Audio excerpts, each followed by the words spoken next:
the Moonwood Alliance, Cameron Reap 2.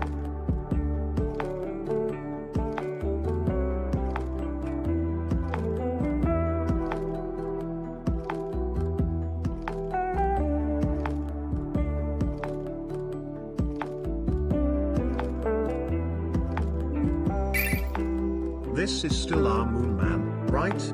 I love this new setup.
Good day, everyone.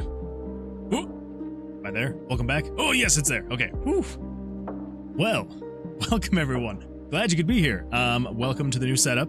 There's probably going to be some issues as we are starting out because I had to do a lot of things and fix a lot of stuff, and I ran into all sorts of issues trying to get both the freaking chat and that freaking monster over there working. I don't know why I had such a hard time. Like, literally all it should have been was just changing the port that it was on. That would not work. Then once I finally got that working, for some reason the mana and the alerts and the sounds, like, nothing was popping up on the screen. So, you know, that's a good time. But welcome, everyone. Glad you're here. Glad you are here. Lazarla, welcome. Autumn__, welcome. Glad you're here. Still haven't resubbed. If you want a sub, Moonman needs to do something really cool, or guess my number. Speaking of, pick a number, while the D100 of Destiny picks your fate. Okay, how quiet was that for all of you? Like, were you able to hear any of that?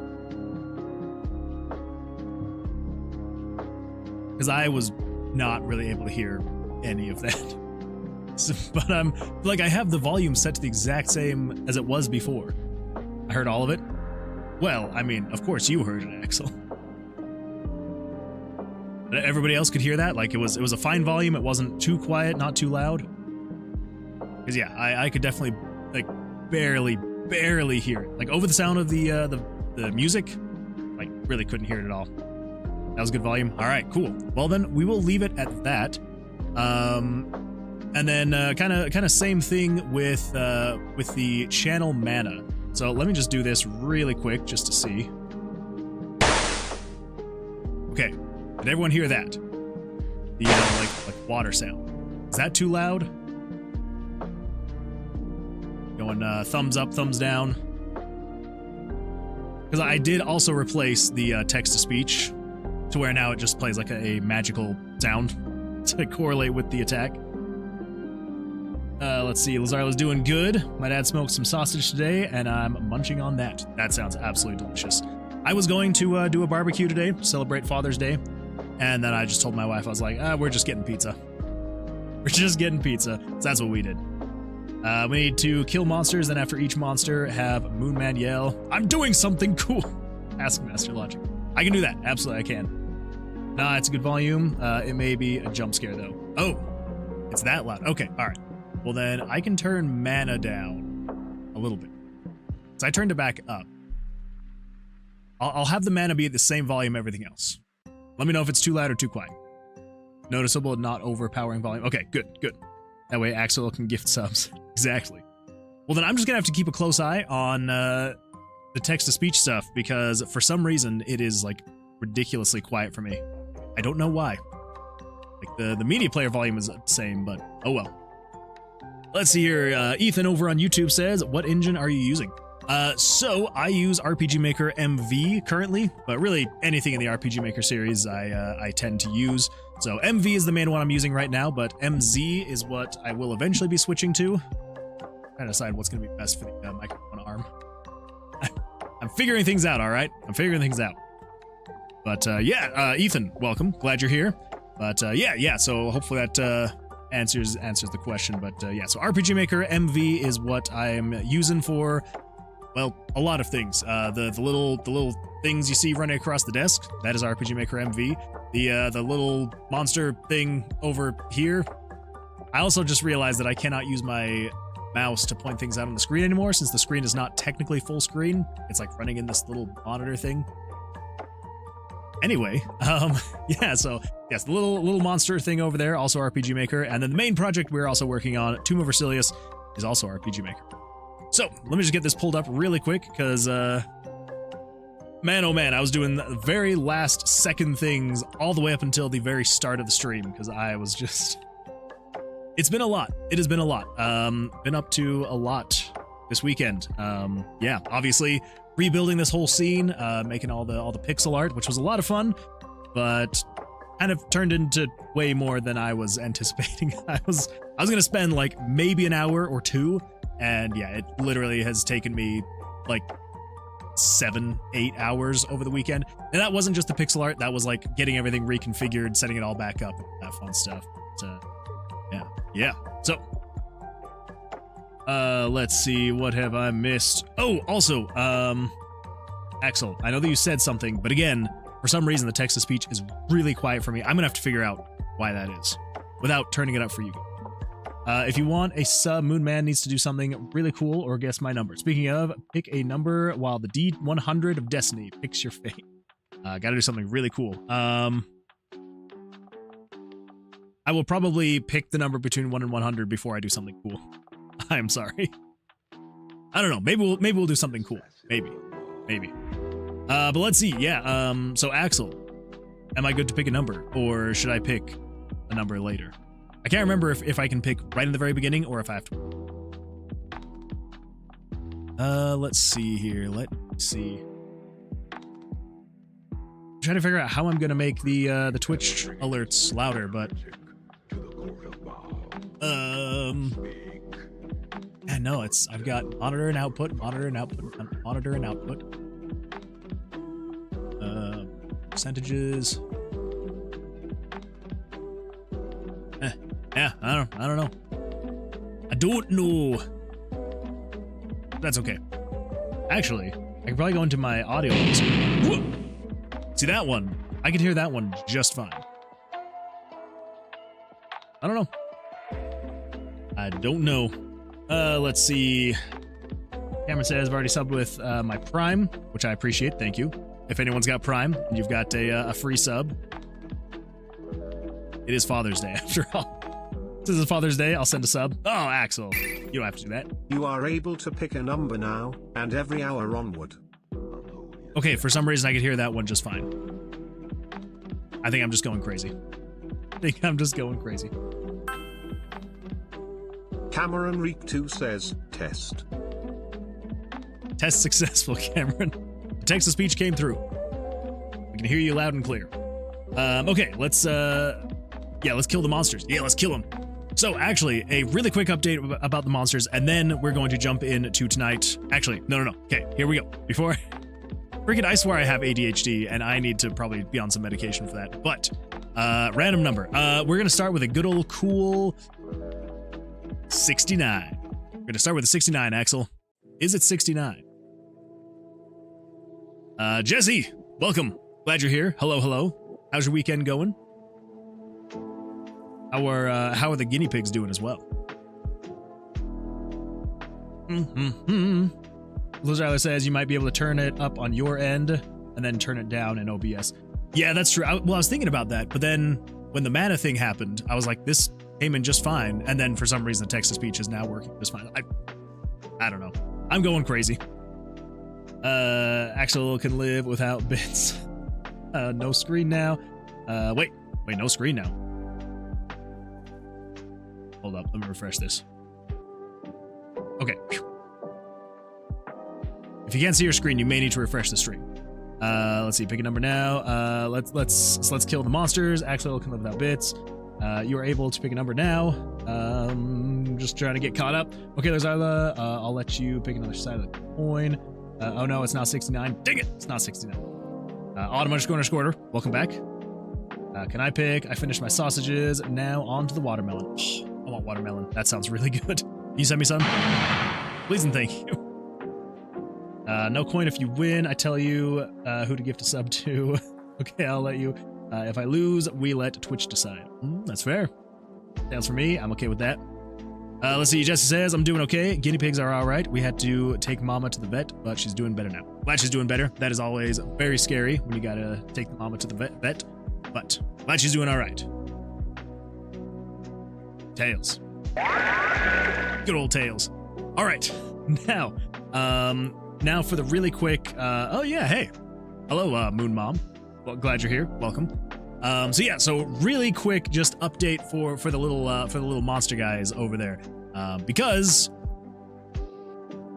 last stream when we first introduced it, I heard the feedback loud and clear. The feedback that I got was, what's the point, and what happens if we kill the monster, which is fair.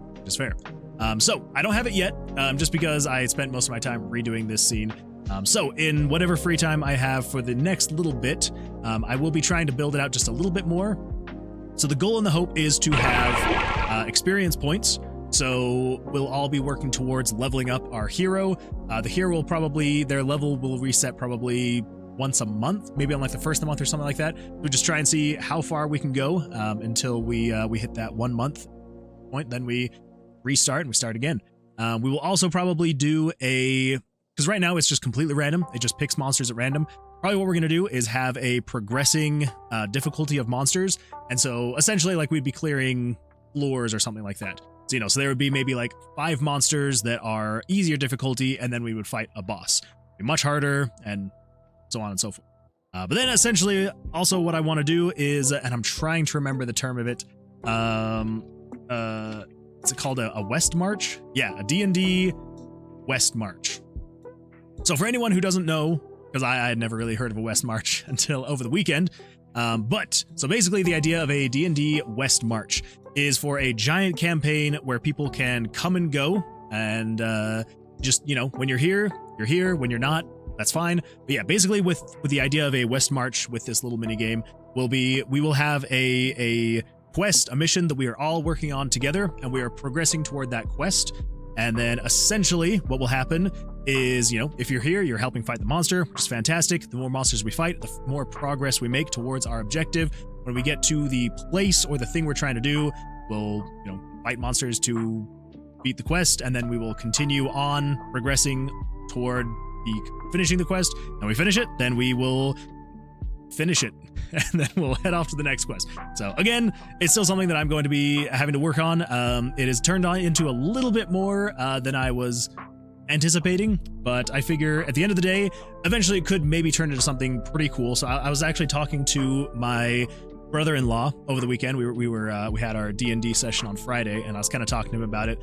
And the first thing that he kind of started asking, which was what it seemed like a lot of other people asked, was what's the point, like what's the end goal, why? And it's just like, oh, just interaction. He's like, it would be pretty great if there was like more going on to it, and so I was like, well, we talked about gaining experience, gaining levels. He's like, yeah, like you guys should have like achievements. It's like monthly, like if you kill _today says, oh yeah, good news.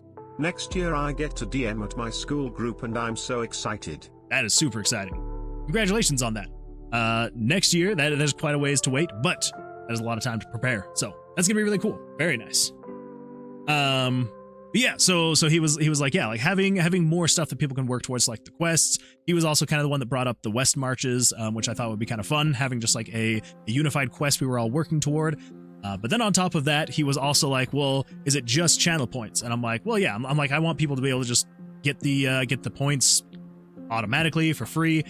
He's like, well, like, what if eventually you also had it geared toward like monthly charities? Like everyone could pick a charity of our choice, and then you could have the regular magical, the D4s, the D6s, the D8s that you can roll for free. And then each month we could all choose a charity or something like that, where if you donate bits, like we would kind of decide like, hey, like anything donated under this umbrella would go toward X charity that we had chosen. So yeah, just these are definitely future plans. This is nothing that's going to be next stream. This is probably not even going to be anything this month.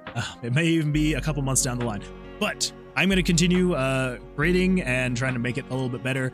But yeah, so just keep in mind, which is also another reason why I'm sure some of you may have noticed, I did lower the cost for the mana.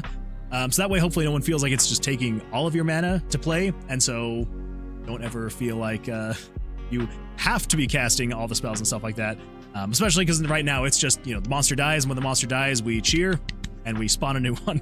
But eventually we will have goals, quests, achievements, and maybe potentially upgraded spells and stuff like that that you can be able to unlock with like, gifted subs, donations, bits, whatever it is, and those would go to a charity that choose. Yeah, there is my quick spiel of where I'm hoping for it to be able to go. Who knows? Maybe it'll just end up being way too big of a project, and I'm just gonna be like, you know what? We're focusing on Tomb of Vercilias. Maybe after Tomb of Vercilias, we'll then focus on this little thing here. So, yeah. Jesse says, West Marches are cool. I absolutely love the sound of them. I'm kind of sad that I'd never heard of them before, so I'm kind of glad that I know about them now. Still have plans for making a video game based on one. See, I think that would be really cool. You absolutely, definitely should. I'd play it. And also, Jesse volunteers to be a charity. All right, everyone. Our first charity that we'll do is for Jesse. Jesse will be our charity, so anything and everything you submit, 100% of all channel point proceeds will go toward Jesse for now. Yeah, we'll see what happens after that.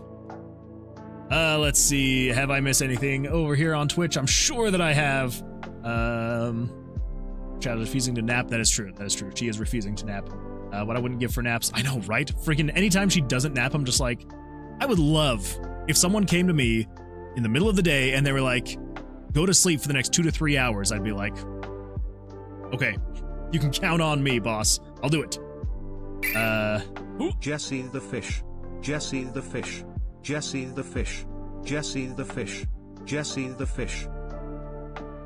Also known as poison the poison. Poison the poison. Poison the poison. If anybody, if nobody unique at the next number, then random. Oh, true, true. Experience equals dopamine. Exactly. That was like my first thought, is just like, even if we're just working towards levels for now, without doing any of the other quests and stuff like that, it'll still be fun to be working towards levels. So, you know, even more to have. Should make it Tower of Vercilias themed. Oh, we could. We absolutely could. Or eliminate a Wayne Street. There we go. Just each month, just have a new theme. I mean, we kind of could do that. We kind of could. Mom's the big bad enemy. Oh yeah, let's see. Good news. 4 more subs to goal. Woo! That's true. That's true. We're getting close to the goal. And I don't know if anyone noticed, but we are currently at 149 followers. One away from 150. Pretty exciting stuff. Pretty exciting stuff, I would say. Let's see. Hey, Moon Man, if you need some ideas, I can help with that. I probably will need some help with that. Maybe we'll even, I know that we already have way too many channels in Discord. We may even create another Discord channel where we can basically just kind of like request different themes for the months, different quests. So, be a good time. Let's see, I need an idea myself. I'm working on a mythos of celestial gods. I feel like I wouldn't be very good at those kind of ideas, but hopefully someone else can help you out with that. What do you imagine when you think of anthropomorphism in the light side of the moon? Well, seeing as how I couldn't even pronounce that word, I'm gonna say not a lot of imagination there. Sorry, Cameron. Rubbing my back as a baby always helped me sleep. Back then, my parents abused that. I don't think that would help her at all. Unfortunately. That's the one that kills you. Oh, wait. That's the one that kills you when you look at it. Jesse, how are ya? Back, nope. Go to sleep. No, Cameron, you can't tell me what to do. I refuse to go to sleep. Will not go to sleep. When I recommend, I mean, when she was a baby. That worked. I do that without being told. Does that make me a good grown-up? I think so. I think if you can make your own decisions, you can decide when you want a nap. I would say so. Fair Winkling, and your twerking chickens, welcome. Glad you're here. Or twerking ducks. I don't know why. I literally every single time I'm like, wait, chickens or ducks? I always forget which one we decided it was. Ducks? I think it's ducks. I was talking about napping in the middle of the day. Oh, I know. Napping in the middle of the day is a good thing, I would say. Moonman is SCP-917 confirmed. Hey, but it's that. What are you calling me behind my back without me knowing? SCP-917. Appears to be an elderly Caucasian male. What? I'm not an elderly Caucasian male. I am Caucasian, and I am male. But I'm not elderly. I'm just old. That's all. Hey, you got a 9? Not bad. Let's see. All right. The picture that showed up when searched for it is very cool. Autumn_falls_ today says anthropomorphism. Not gonna help. I take one nap every day. It lasts 7 hours and I have to go to work immediately after. Fair. What are you saying behind my back in public Twitch chat? Nothing. Absolutely nothing. You are a great, responsible human being and adult. All right, everyone. Okay. We're going to get started working on stuff now. Now that we have all updated on the whole new scene thing, and I've updated you on the monster. Hard to point now that I'm all the way over here. He's all the way over there. Here we go. Ready for this camera? And I'm just going to go a little bit of... yeah, this guy. Now that I've updated you on that, let's get started. Like that. trying to make it look like there's inertia. Okay. Here we go. Let us jump into this. So, for anyone that remembers, oh wait, there it is. Okay. So for anyone that remembers, and if you don't remember, that is fine. We're going to pull this up and we are going to take a look at things that were going on. So, last time on Tower of Vercilias, in the Mages Guild, let's come over here to the spell book, and as you can see here, we've got the spell book going on right here. Ooh, nice. It's a decent roll. Bad, not bad. What? Pretty good one too. Actually, okay, all right, never mind. We have one more story from the weekend, and then we're gonna get started. I swear. So basically, on Friday, like I was saying, we had our D&D night, and have a couple people come over. We play some D&D for a few hours. It's a good time. So, in the campaign, we were fighting this. No, I can't remember if he was a necromancer. We were fighting a necromancer. He had raised an army of dead, and we'd initially left. We'd fought him before, decided not to fight him, left, and we were gonna go. Yes, necromancer. Thank you. So we were gonna go, and because he wanted to know this name of this person, this mage. He was like, I want to know. I want to know the name of this mage. Go and talk to this banshee. She'll know. And we're like, okay, cool. So we travel. We go. We find this banshee. We talk with her. We give her some gifts, and she is like, all right, I'll tell you one thing. We're like, all right, cool. Like we would like to know this guy's name. So we get the guy's name, and then we go all the way back, and we're like, all right, we have the guy's name. And he's like, all right, tell me. And we're like, show us what you're going to give us. And he's like, no, tell me. And we're like, no, show us what you're going to give us. And he pulls out just like the most pathetic reward ever, like absolutely horrible. And we're like, no, like this was not worth it. We just confronted a banshee. She could have told us literally anything, and we got this name for you. Make it worth our while. And he's just like, this is all I got. This is all I'm going to give you. And we're like, not good enough. It was pathetic. It was very pathetic. Anyway, so we decided, we're like, nope, not worth it. We're gonna kill you. So we start fighting him. Kill his army of the dead, and we get to the end, and he's run up to his tower, and we're fighting him, like trying to get him. One of our teammates had like scaled the tower, tried to get him, tried to like stab him in the back, missed, and so as he was running back down the tower, like dropped these ball bearings just to like see if he'll like slip off the tower. We tried probably like 3 or 4 times, like trying to get him to stumble, trip on the ball bearings, and fall off the tower. Was not working at all. We're just like, okay, so like at this point, there's 2 of us are down, because there's only 4 of us. Like 2 of us are down, and we're just like, all right, what the freak are we gonna do? So I heal one of our party members that I'm next to, and it gets back to my turn, and I'm like, okay, the only thing ranged that I have is I can cast Ice Knife and just chuck it at him. So I'm like, all right, well, I was like, I can either spend like 2 turns trying to scale the tower and then eventually try to fight him, or I can just try this ranged attack. So I'm like, you know what? I'm just gonna try this ranged attack. And so I cast Ice Knife, and I just happened to roll a nat 20. So for anyone not familiar with D&D, that means that you get to roll 2. So you basically get to do double damage. So you get to roll, if you get to roll, 2 dice, you then get to roll 4. Like, yeah. So you get to roll double dice. And so I ended up doing, I don't know, like we're pretty low level, so these numbers aren't going to sound anything crazy. Yeah, it was something like, it was like 22 damage or something like that. And so my wife, who was DMing, she's like, all right, how do you want to do this? And just instantly in my head pops in, and I'm just like, oh, it's house rules. Oh, okay.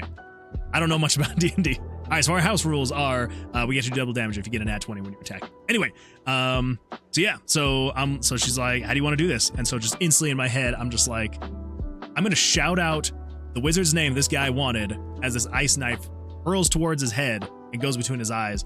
And that's what I did. Just hurled the knife at him, and right as it's going up at him, I just shout out the name so he knows it for a split second right before dying.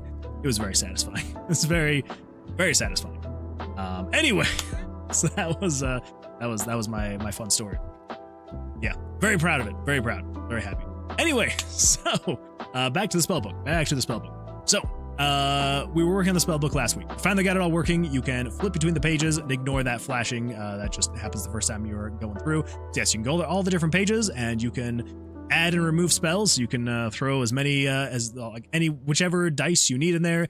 It will show you the spells, which ones are which. We will eventually fix the numbers going on top of the dice. That will be fixed eventually. So got all that working, and so you can throw these guys in here, come over here, you can put that in there, upgrade that, put that one there, you can come over here, go like you and you, Go over here and do you, and then we can upgrade it, and we can upgrade it again. We can upgrade that one and upgrade that. There we go. And it'll retain, so you get 8, 5, 6, and 4. Yeah, that's how much damage your spells are going to be doing now. It remembers all of the ones you have discovered, which ones you haven't discovered. And yeah. So that's what we got working so far. Finally, freaking good heavens, it took forever. Hello all and welcome back to Axel Benedict's Hourly Fun Facts. The hashtag symbol, otherwise known as the pound key, is actually called an octothorpe. I did know that one. Only because of web dev stuff. For some reason, I learned that, and I was like, well, that's good to know. Because yeah, for the longest time, I would always call it a pound sign instead of a hashtag. And then I started calling it a hashtag, and yeah, I was like, oh, there's a proper name that I will never use, because if I were to call it this, no one would know what the crap I'm talking about, so I don't. Yeah, I do like that. That is a really good fact. If you didn't know, now you know. Let's see here. Do you guys flip out whenever the DM says, how do you want to do this, or is it just critical roll? I wouldn't say that I flipped out. I was excited, because I was like, oh, sweet, I get to actually kill this thing, which is always fun. I don't know what it is about getting that final blow. It's just a good time. I like it. But yeah. Depends on my player in the situation. They really wanted this evil mage dead. Moonman likes to add flavor, so we got to describe his kill. Yeah, that's true. Yeah. There are some times where I'm not quite, I'm just like, I don't know, I rip his arm off and I smack him with it till he dies. That kind of thing. Autumn_falls_ today says, in our main campaign this year, one of our friends introduced his character as Crow. In the one-shots at the beginning of the school year, this one guy always had food-related names for his characters. What the crap? Why did it stop?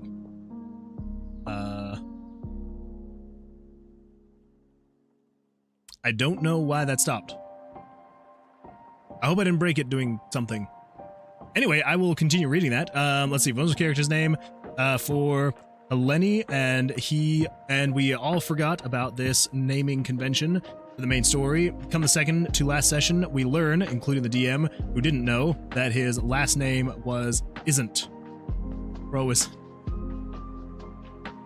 That's fair. That is fair. Yeah, that's weird. I don't know why it cut off halfway. I figured that out. Sorry about that. Imagine a Pokemon trainer flung into the D&D world by an ultra beast just picking up a gun and being like, I want to be like Metagross. Oh man, that would be my character when I can buy the Gunslinger book. There you go. Jonas says, shame on me, I'm late. What's up, Moon Man? Welcome, Jonas. Glad you're here. Welcome, welcome. Oh, the enemy thingy is looking great. Thank you. Yeah, I appreciate that. Yeah, I switched up the whole UI just to make it seem like it was less cobbled together. So we'll see. We'll see how well it goes. I don't know. How does everyone feel about like the screen being slightly smaller? Like, is it okay? Is it? I hope it's not too bad. It says, I don't like being put on the spot to provide flavor or try to describe how the attacks play out. Yeah, and that's fair. Like, if you're just suddenly put on the spot and it's like, hey, how are you going to do this? And you're just like, I was just planning on attacking. I didn't really think this through about like what I was going to do. So yeah, that is fair. That is fair. Let's see. Adam Zeke over on YouTube says, period. Welcome, Alan. Glad you're here. Come on in, sit on down.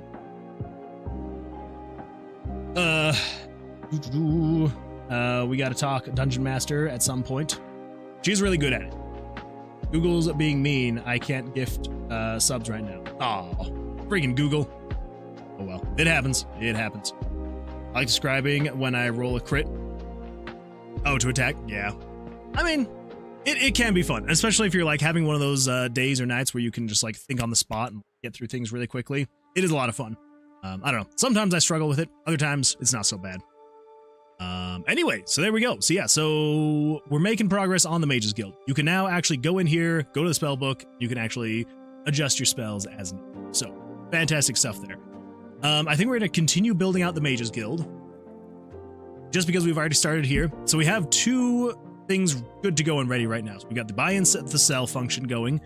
So you can come in here, buy more dice, or if there's any dice you don't need, like let's say we just don't need this blue one, you can sell it and get a little bit of money back. So, and then if we come over to, see, this is where we need to update it because you should be able to do more than this. You should just be able to, like, you know, do more stuff. Cameron Reap 2 says, I once almost single-handedly killed a boss in my D&D campaign. That was fun. Just recently had gotten a magical bow of warning. Ooh. See, there you go. That's when I feel like it's like at its most fun. When you get something new or fun or like powerful, and you're just like, let's give this a shot, and it just goes crazy. That is a lot of fun. Whoa. Oh. Okay, that would be why it wasn't, or why it's not showing things properly. So if I go to buy and sell, this is technically working. It's just not showing that I can access the book. That makes sense. Okay, so I think that's what we're going to do, is we're going to continue with this. We're going to continue building out the village as much as we can. I was thinking about this. I'm trying to think of ways that we can not get stuck in scope creep.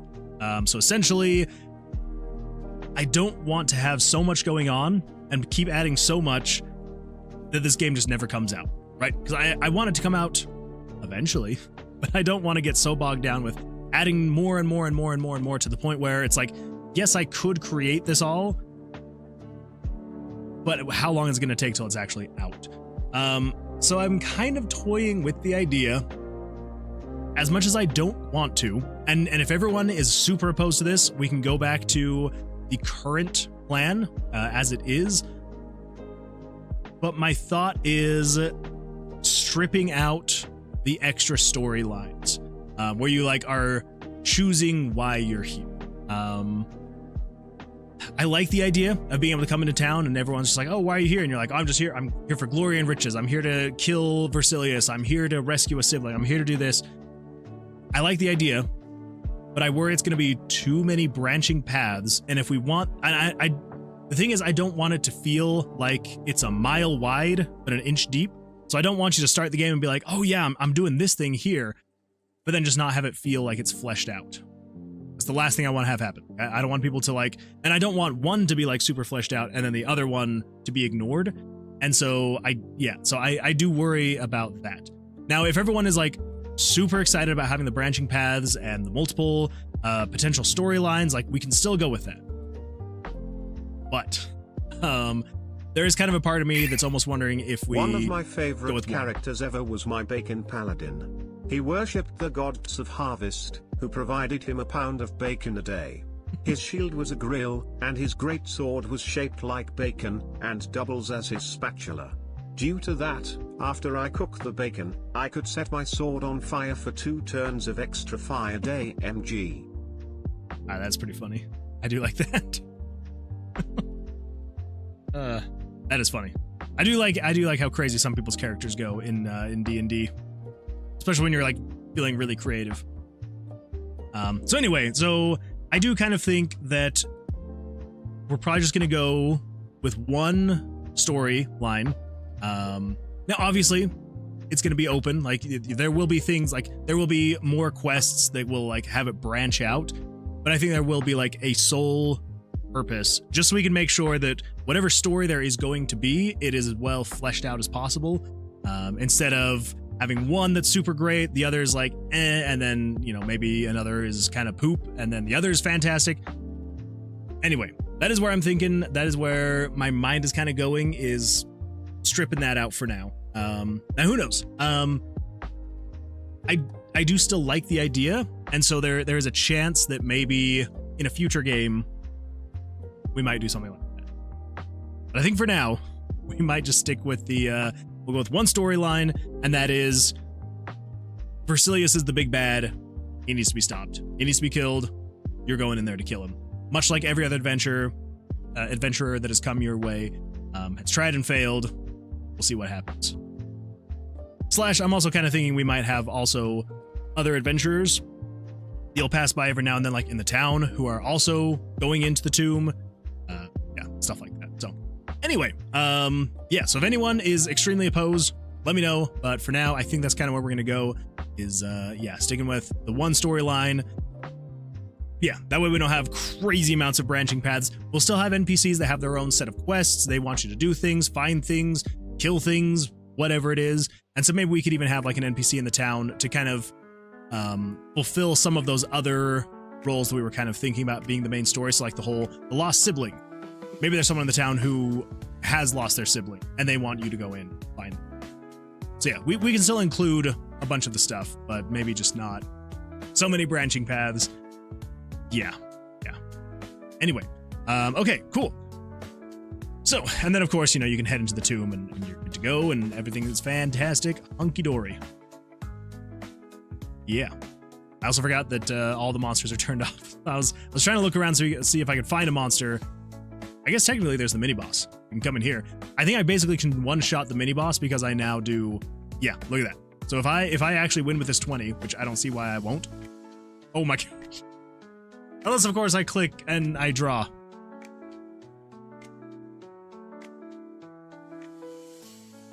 That was a mistake. Okay. I should not have... That is just tragic. There we go. All right, cool. Look at that. Freaking one-shot the boss. So yeah, there will be some balancing that's going to need to come into effect because, yeah, when you come in here and all the cards are doing 1 damage, you're pretty weak. Then literally all it takes is just a tiny little bit of upgrades and you're just like, whabam. Yeah. It will also help. Ooh, actually, okay, that's actually what we should do. That's what we should do. Okay, first things first. Come in here. We're going to say lock tier 1 and tier 2. Tier 2 spell slots. Yes. Now, the reason for that is because we cannot just have the player going in and just being able to fill all of these with dice.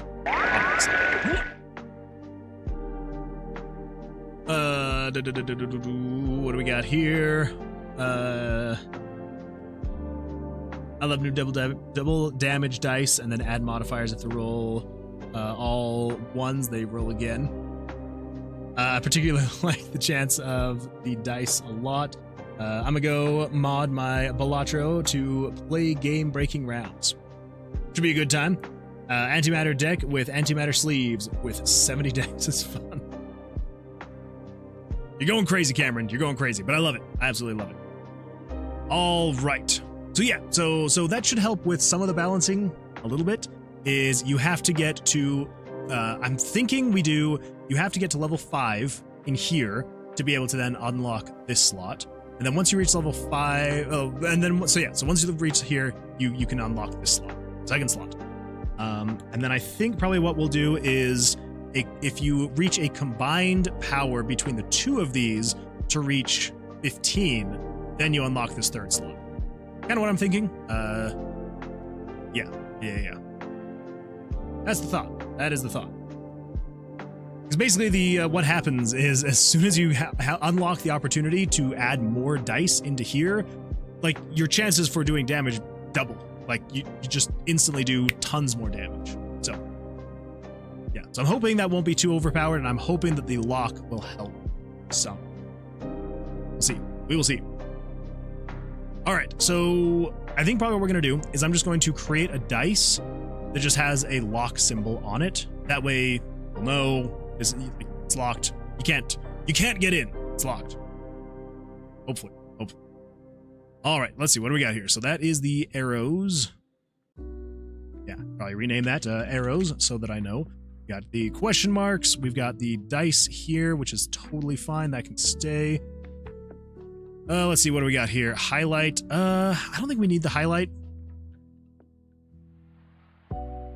That is another thing I was thinking about maybe doing was if you were to hover over one of these slots and if you clicked on it, it would then assemble the dice in that order. I don't know if I'm gonna do that though. I don't know if I will. Yeah, I don't know. Alrighty. So that is the old layout. I think we can get rid of that. Whoop. The freak was that? Oh, that okay.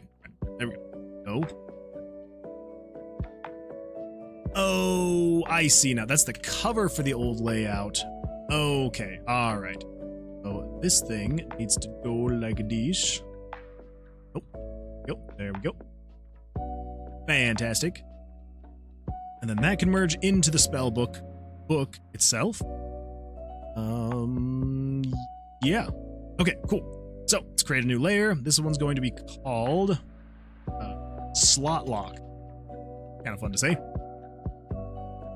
Good old slot lock. Now on the book itself, we just want this whole, shape, you know?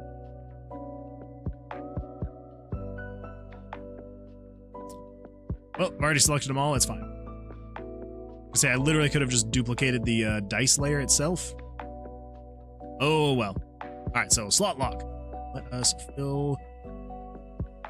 I'm trying to decide what's gonna be best.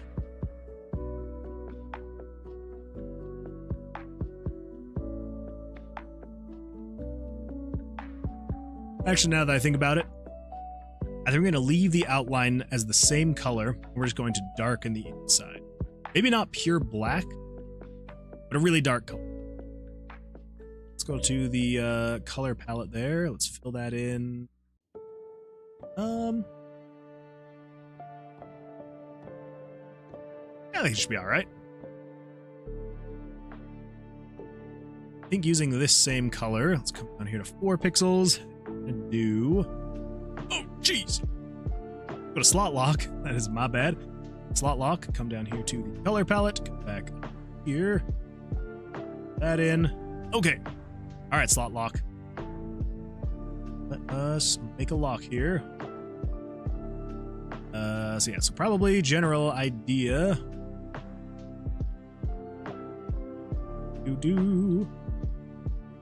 Nothing too fancy, just a very simple, basic lock. 32 is 16. One more.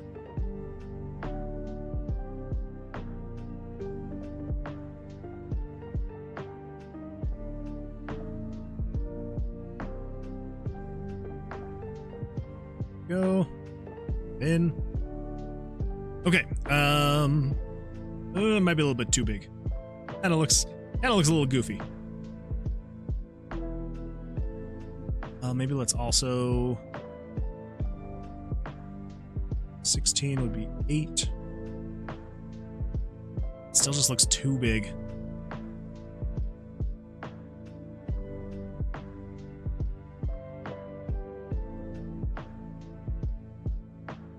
I think what we need to do is make that smaller.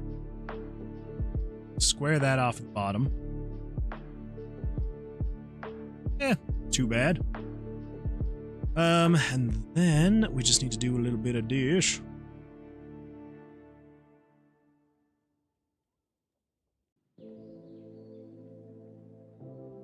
Nope. Where my mind was going with that one.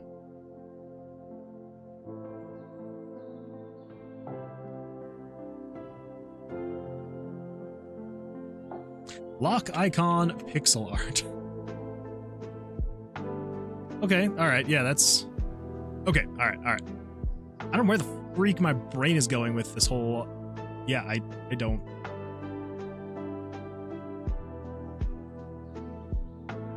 There we go.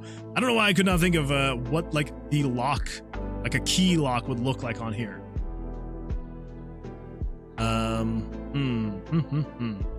Here's something, though.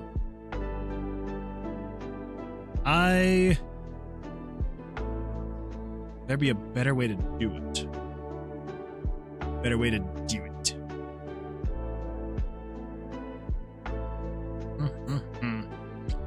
Maybe?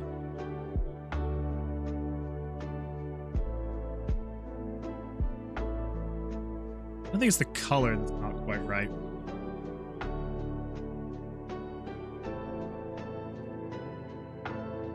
There's not a whole lot of room in here, but...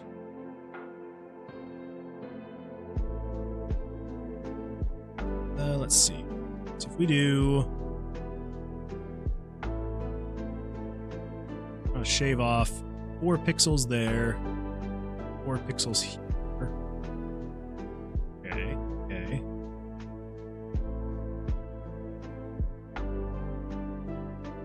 Okay, switch that to pencil. 4 pixels. Go. So I think we do.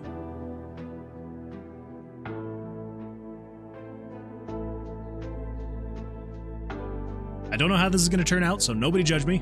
This could look absolutely horrible in the end.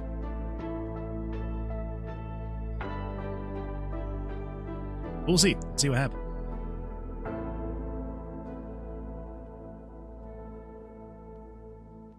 Okay. Then, bit of this.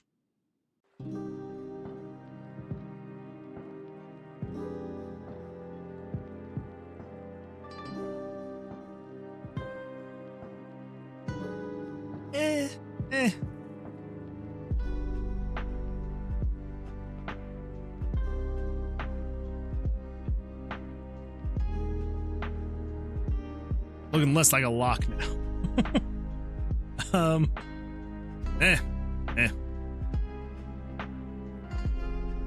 Alright, never mind. Going back to the basics.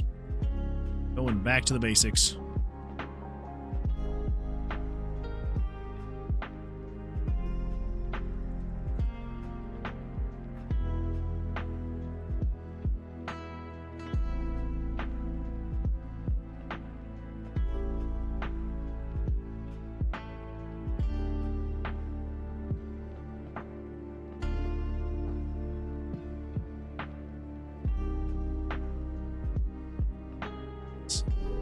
This.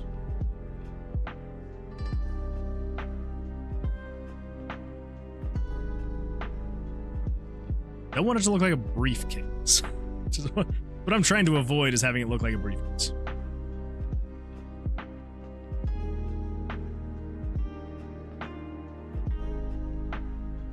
I don't want it to just look like a T.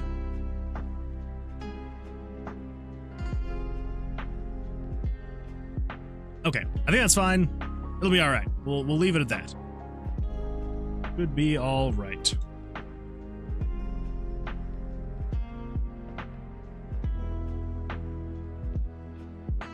Okay, yeah, I think that should be a good enough indication that it's locked. I think we'll see. We will see. The only other thing I could think of maybe is like some kind of chain.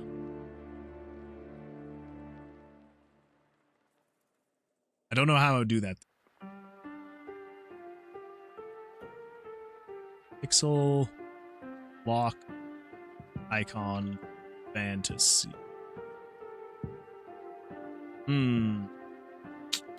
Doesn't really give anything more to go off of. That is a nice icon pack, but I'm trying to think if there's anything in here. Not really seeing anything that crazy though. Nothing that's like low resolution enough that I could actually use it though. 'Cause that's the biggest thing. Is it's like, yeah, sure, you know, these locks are really cool and all that. But the resolution we're working at, not gonna work.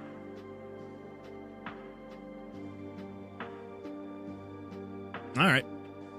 Well, yep, I think that's what we're gonna go with. Cool. Good enough. So that is slot lock 1. This is going to be slot lock 2. Oh, that's right. That's right. Yep. Yeah, good enough. You need me to make some locks for you? I mean, if you wanted to. The resolution would be 28 by 36. So that would be 7 by 9 is the, well, not technically 7 by 9. I mean, if you're feeling interested, if you wanted to. But yeah, so it would be roughly, okay, that's a much better number to work with. So yeah, so it would roughly be about 16 pixels. 16 pixels squared. And then, obviously, you know, taking into account for the shape of the thing that it's in. So, anyway, yeah, if you would like to, feel free. You definitely do not have to, though. If you'd rather not, if you're busy with other stuff, do not feel like you have to. And we'll get some water or something.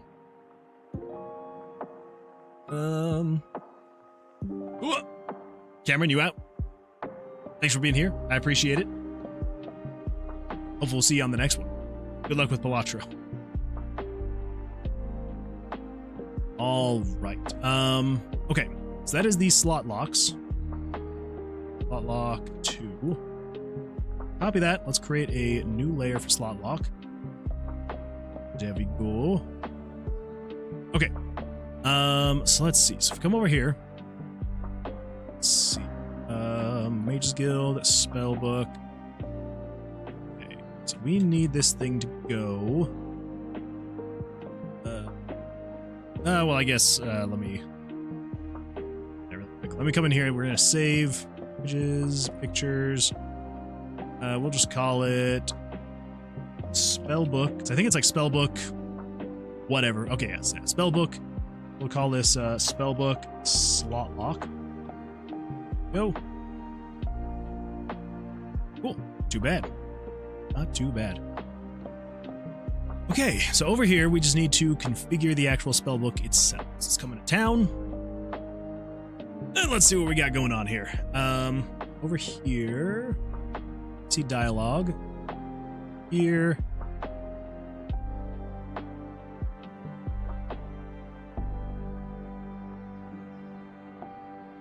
Okay. This is current if statements. We're just saying if game variables dot value 341 is greater than or equal to 1 and variables, okay. I'm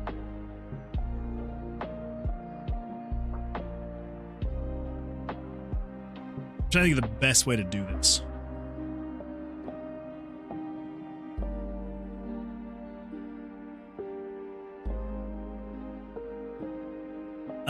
Let's do... We could actually probably do this really simply. We can just say... Script. If... Build this whole thing out. Okay, so... If game variables... God. Game variables value. What variable are we needing to work? Game variable. Well, we're only going off of the first. Yeah. So let's find wherever those variables are. That is, should be spell type. Okay, so it's these variables right here. So 341. So spell 1-1 value. Yeah. So 341. So if 341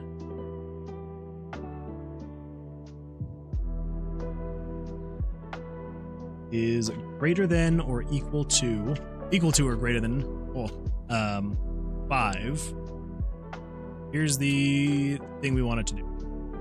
And we'd actually just keep that here. Let's just keep it a single line.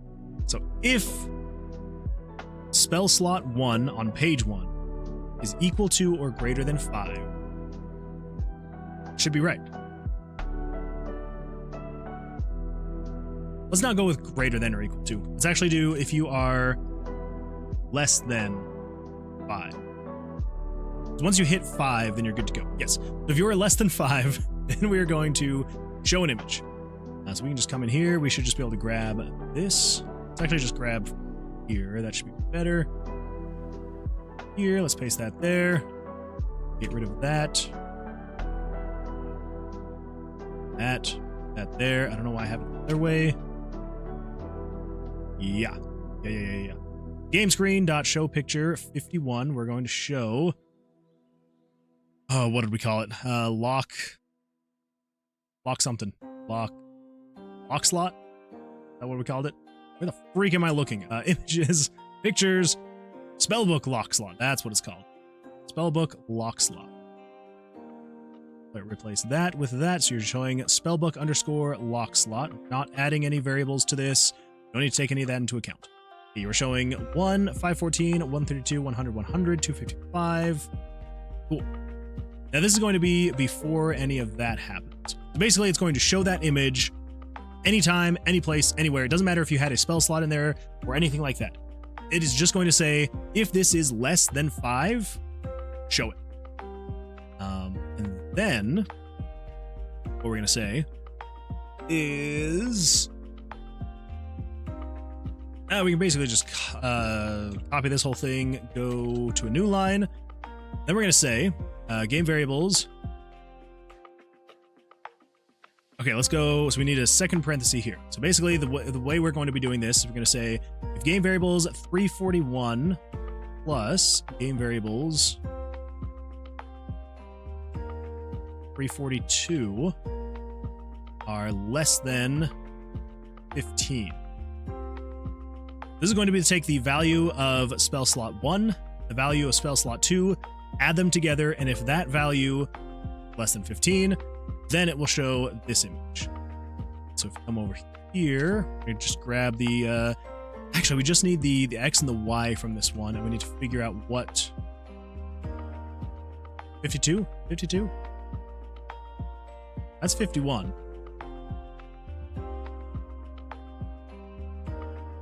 Oh, yeah. I'm going crazy here. I'm going crazy. So, oh, that's right, because we have this second. I was like, why the freak is this so much longer? We have that second. Okay, so you are image layer 52. You're going to show spellbook / lock slot. You're going to show the X and the Y there. Cool. So that should show. Now, we will be able to replace it right now because we don't have anything in place to say don't let you put anything there. This should just put lock slots there. Yeah, so it's just a visual thing right now. We can still come in here and go bloop, and it gets rid of it, and if we remove it, cool. But this will give us the opportunity to, if we put a dice here, and if we save, we come back to the spell book, it should still show here. And then same thing here, if we put a dice there we go, save, come back in the spell book, go. Then if we take these out, and then if we leave and come back, they're locked again, because we're still under level 5. So let's actually do this. Just because I want to see, let us refresh until we get a nice loadout of red D20s. That one's decent. Sorry for all the flashes. Just trying to get a good pyro loadout. This, I might have enough. To 4. What does the Mages Guild have? Buy and sell. Of course. All right, never mind. We were close, but not quite.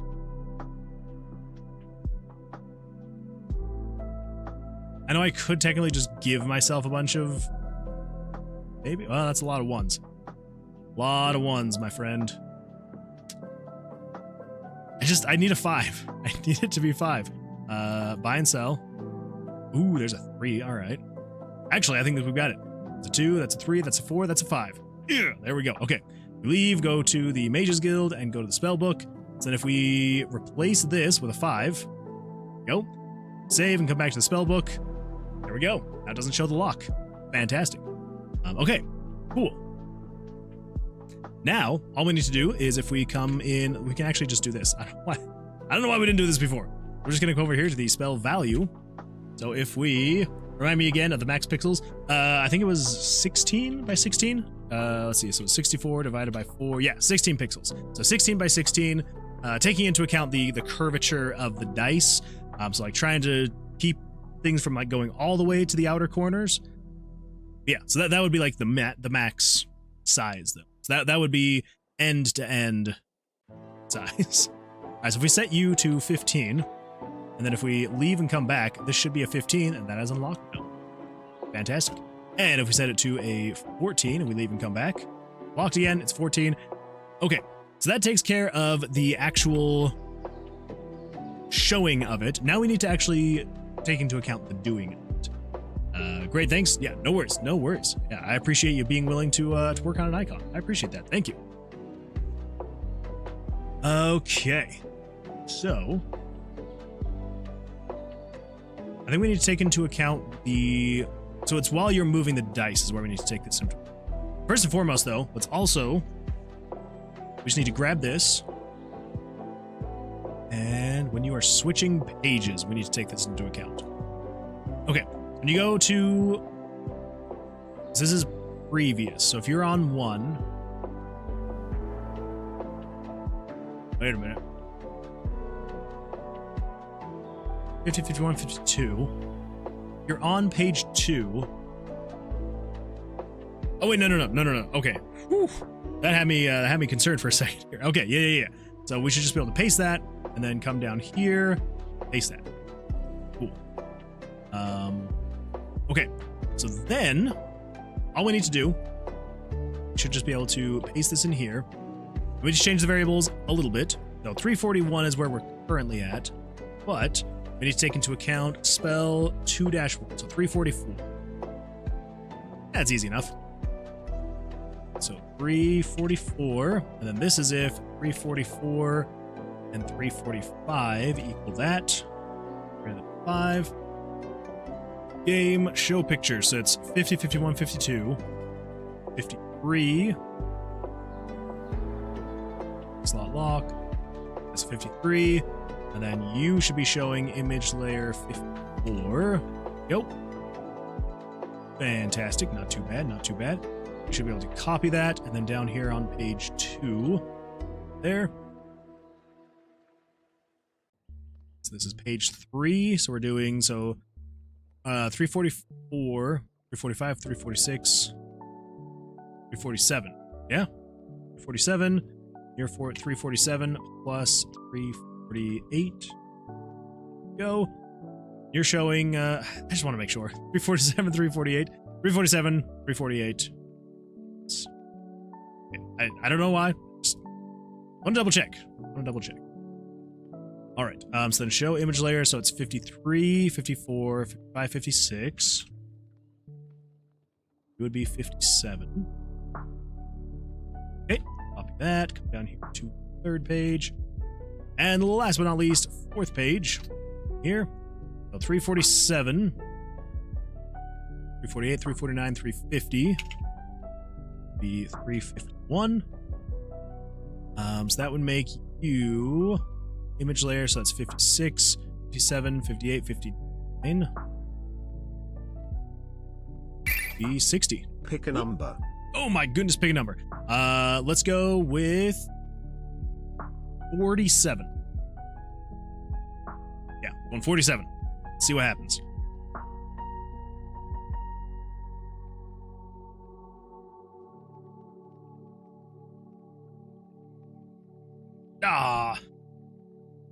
Although I'm not gonna lie, second try would be pretty crazy.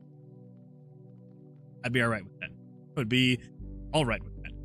Okay, so that is all for the actual showing on the page numbers. Here, Mages Guild, Spellbook.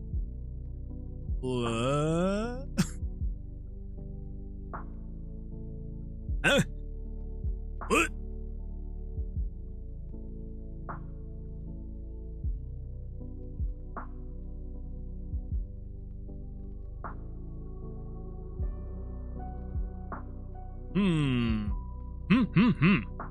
Why? Why would that be the case?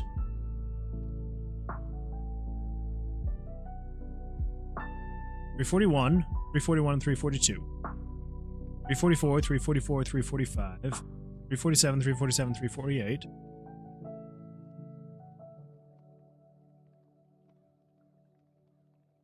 Oh, wait a minute. Okay, that's a problem. So this is 350, 350, 351.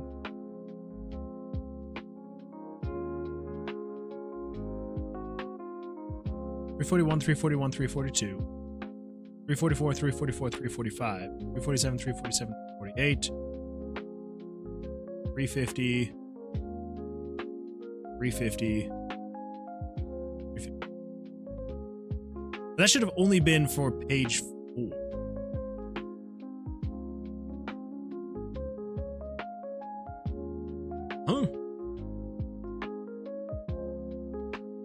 59, 60, 61.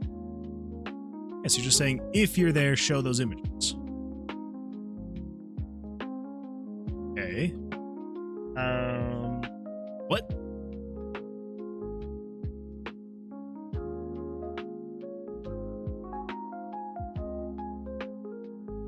It erases all the images. If you're 1, do this.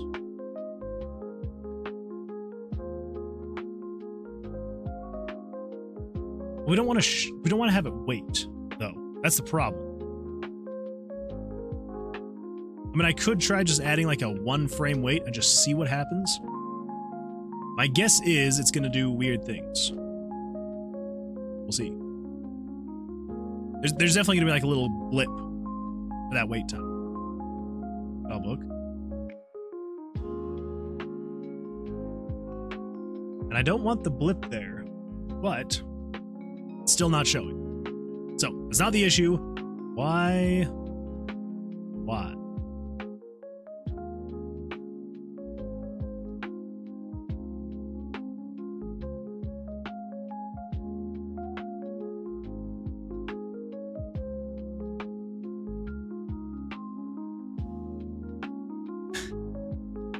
Okay. When we hit next page, we go to page 2. It shows the spell book. It sets 1077 to equal that variable.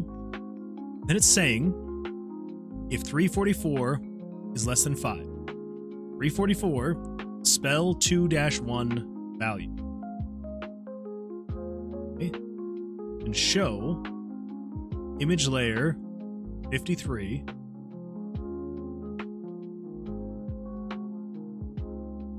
Okay.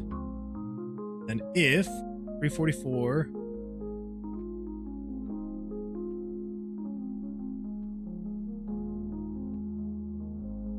wait.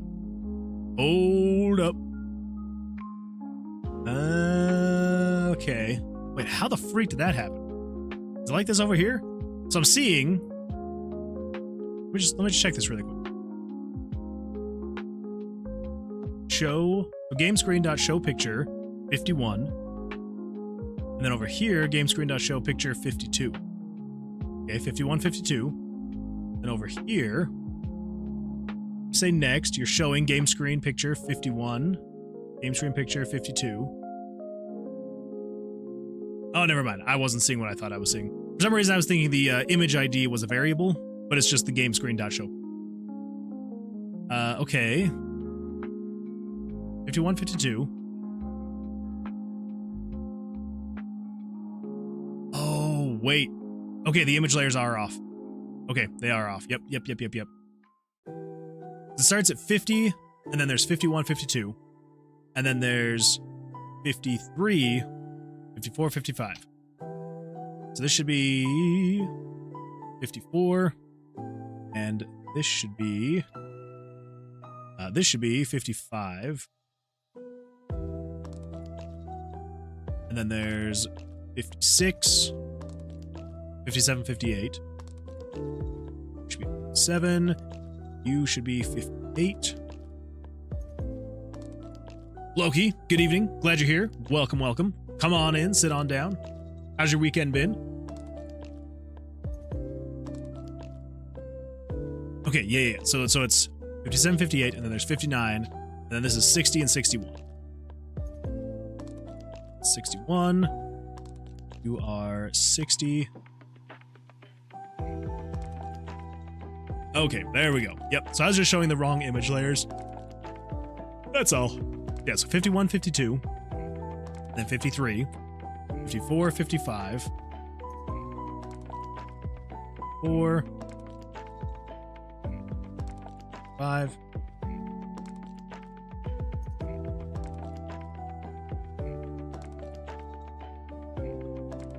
56, 57, 58, 59, 60, and 61. There we go. Fantastic. All right. That should be better. That should be working. Let's go in and take a look. Look says it's good, but did a bit of work on the wrestling management sim in LibreOffice today. Think they are demo ready. Ooh, nice. Very nice. That's awesome. Especially the fact that it's demo ready. It's a good feeling. I like it. Alright, so we're coming to the Mages Guild and we go spell book. That one's good. That one's good. Good. Fantastic. They're showing as locked. Again, we need to go in and actually make it so they are. So, should be easy enough though, because yeah, right now we can just come in here and be like bloop and bloop. Then if we save, come back, go back to this page, it should be there. Go there, they should still be there. Fantastic. If we take this one out, save, spellbook, go back. Cool. So, I think all we should need to do then is if we come in here to spell slot 1, we should just be able to grab this thing right here, this if statement. You are less than 5.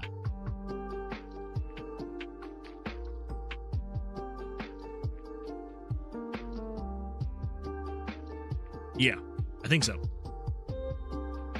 Loki says, also did some checking out of some Next Fest demos. Ooh, find anything good? Autumn__ says, send some art in Discord. Let's go take a look. Let's go check it out. Pull this over here real quick. Make sure I don't divulge any secret information.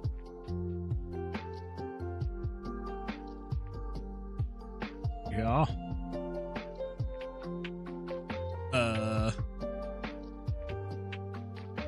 There we go. Padlocks for your judgment. They look very locky. Let's take a look here.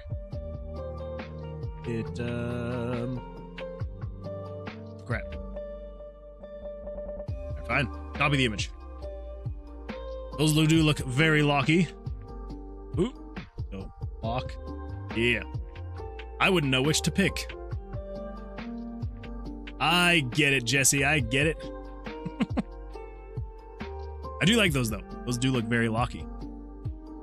Very nice. All right, let's get those in and see what they look like though, up close and personal. Jesse, that's very great. I do like the pun. Okay. All right, so let's come over here and let's do a little bit of this. Go. Okay. I'm so sorry. Not mean to punch the thing. All right, let's see here.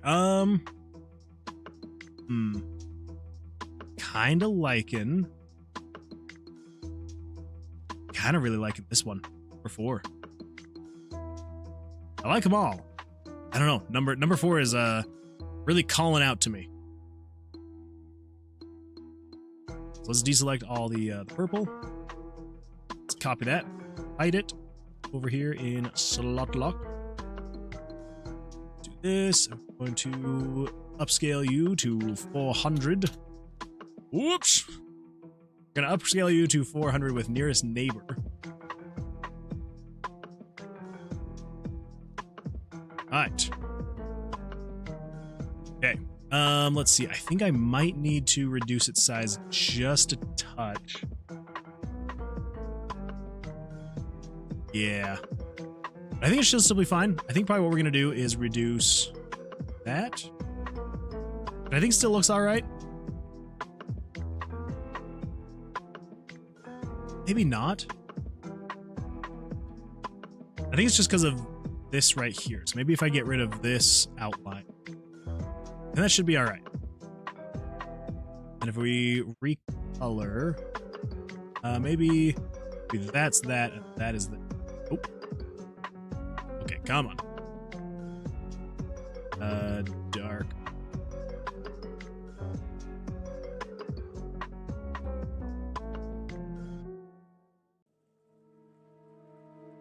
Also, hide this freaking thing back here.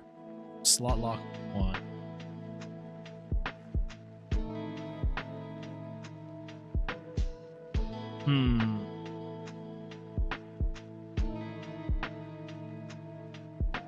Do like that. Whatever changes are up to you. I appreciate that. Thank you. Yeah, no, this absolutely looks fantastic. Almost wondering,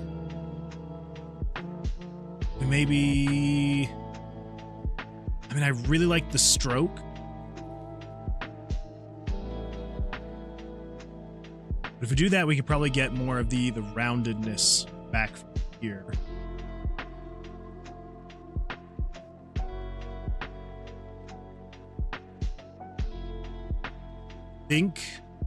I think that.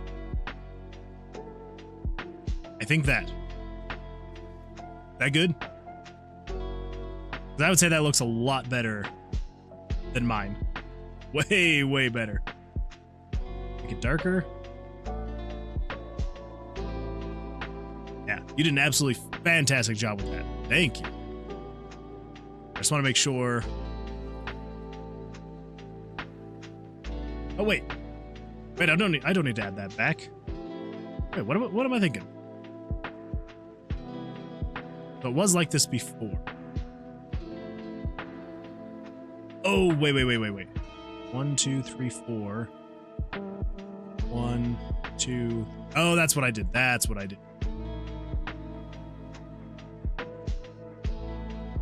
think that still needs to be down there though. That way you've got the 8 pixels there, the 8 pixels there. Yes. Think so. All right, I love it. All right, let's hide that. Nope, not that layer. Let's hide that layer. Here. We are going to... let's see, so slot lock 2, slot lock 1. Yes, let's merge you into slot lock. I'm going to duplicate you, move you over to here. Get rid of slot lock 2. Change this to slot lock 2. And let's open up Spellbook slot lock. Here. It's that. Whoa! I thought I had it copied. Copy that. Paste that. There we go. Save that. Fantastic. Now, come over here. Should be able to do a little bit of dish. A little bit of Mage's Guild Spellbook. There we go. That looks much better. Way better.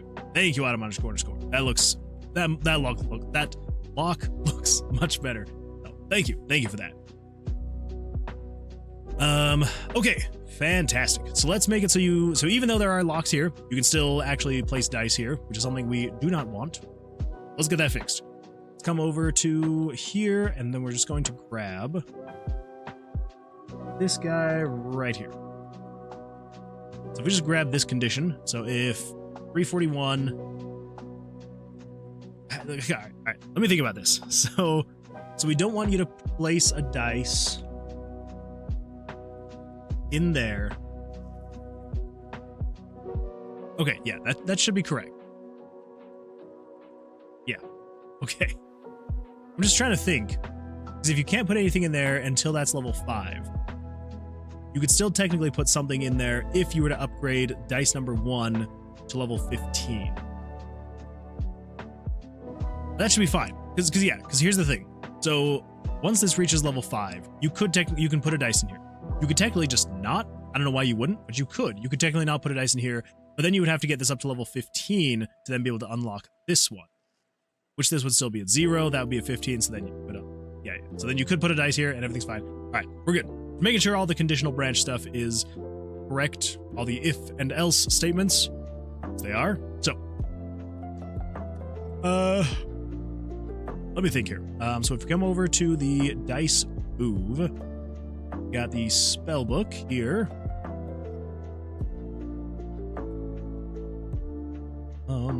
Down here, greater than picked up geo slot, pyro slot. Okay, here we go. So the pyro slots. The pyro slots have nothing to do with anything. We don't need to worry about these at all. It's just the pyro. It's spell slots 2 and 3. We need to worry about. Yeah. Let's see here. Let us see. Where would be the best spot to put this? I think what we're gonna do.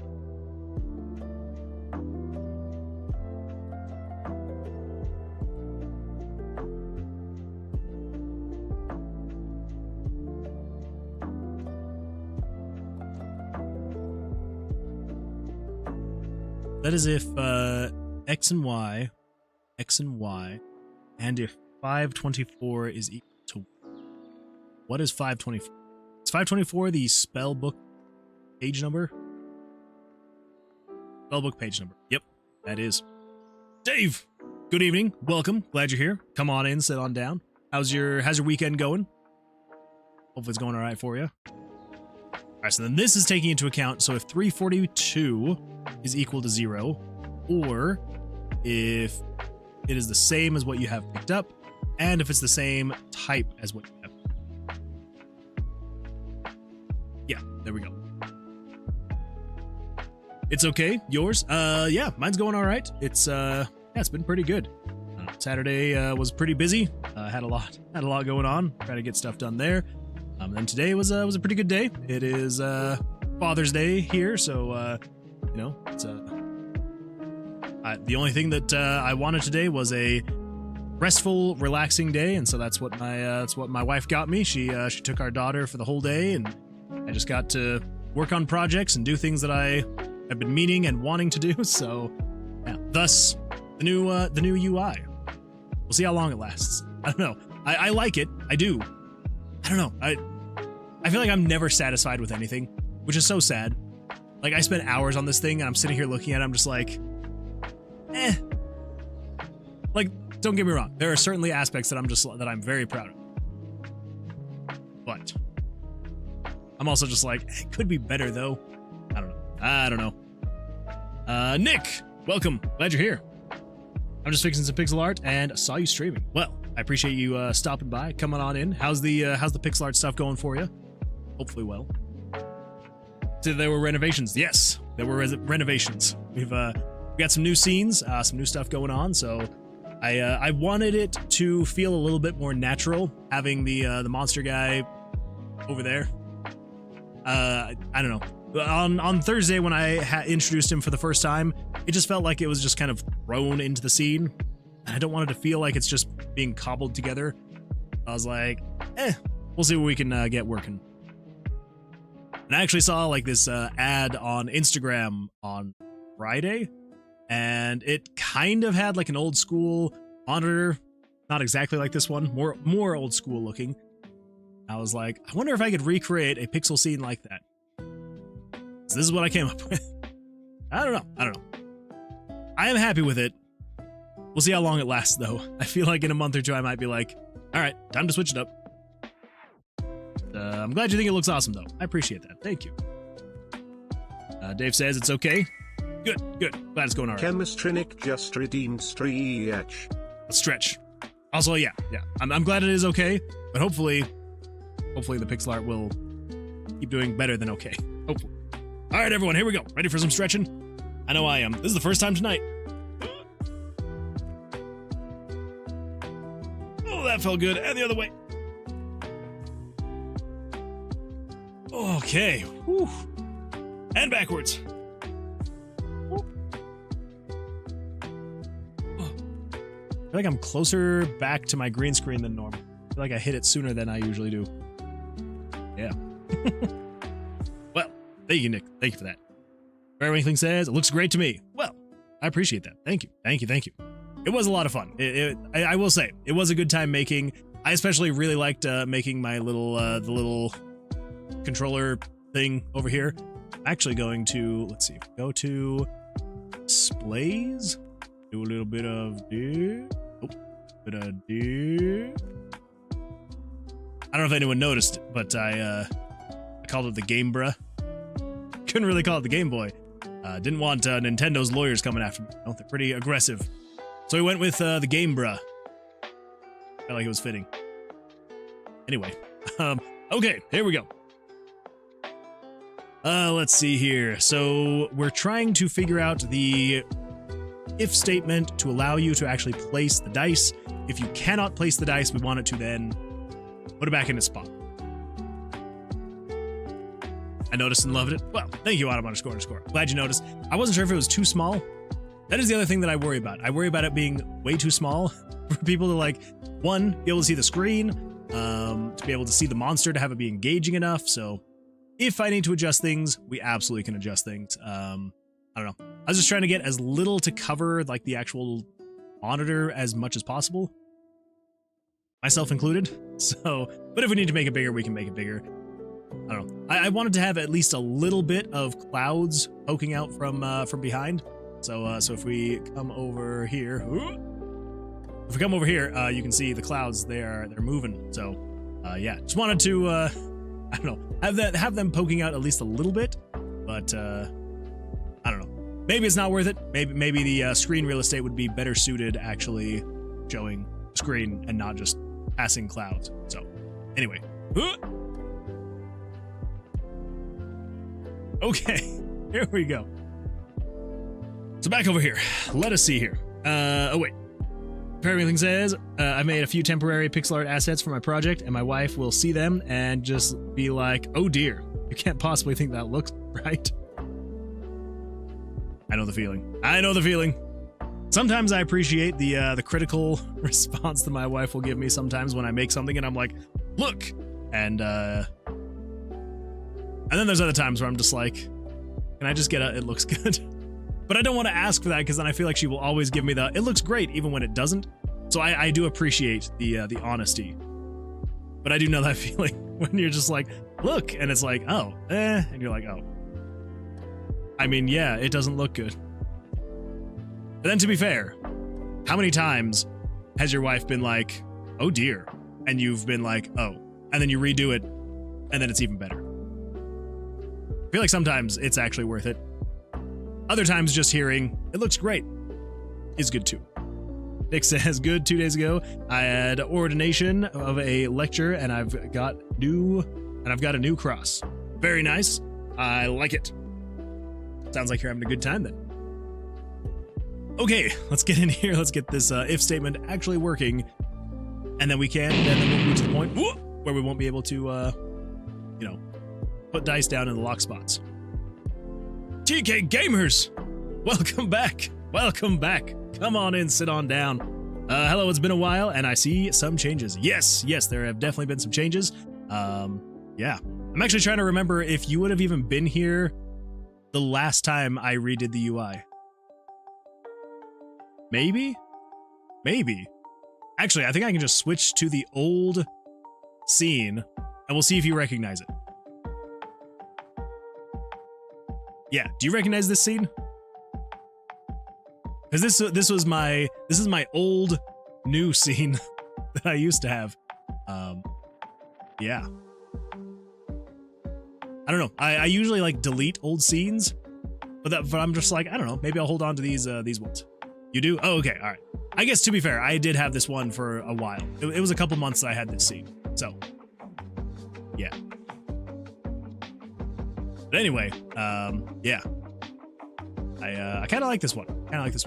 Wait a minute. Properties.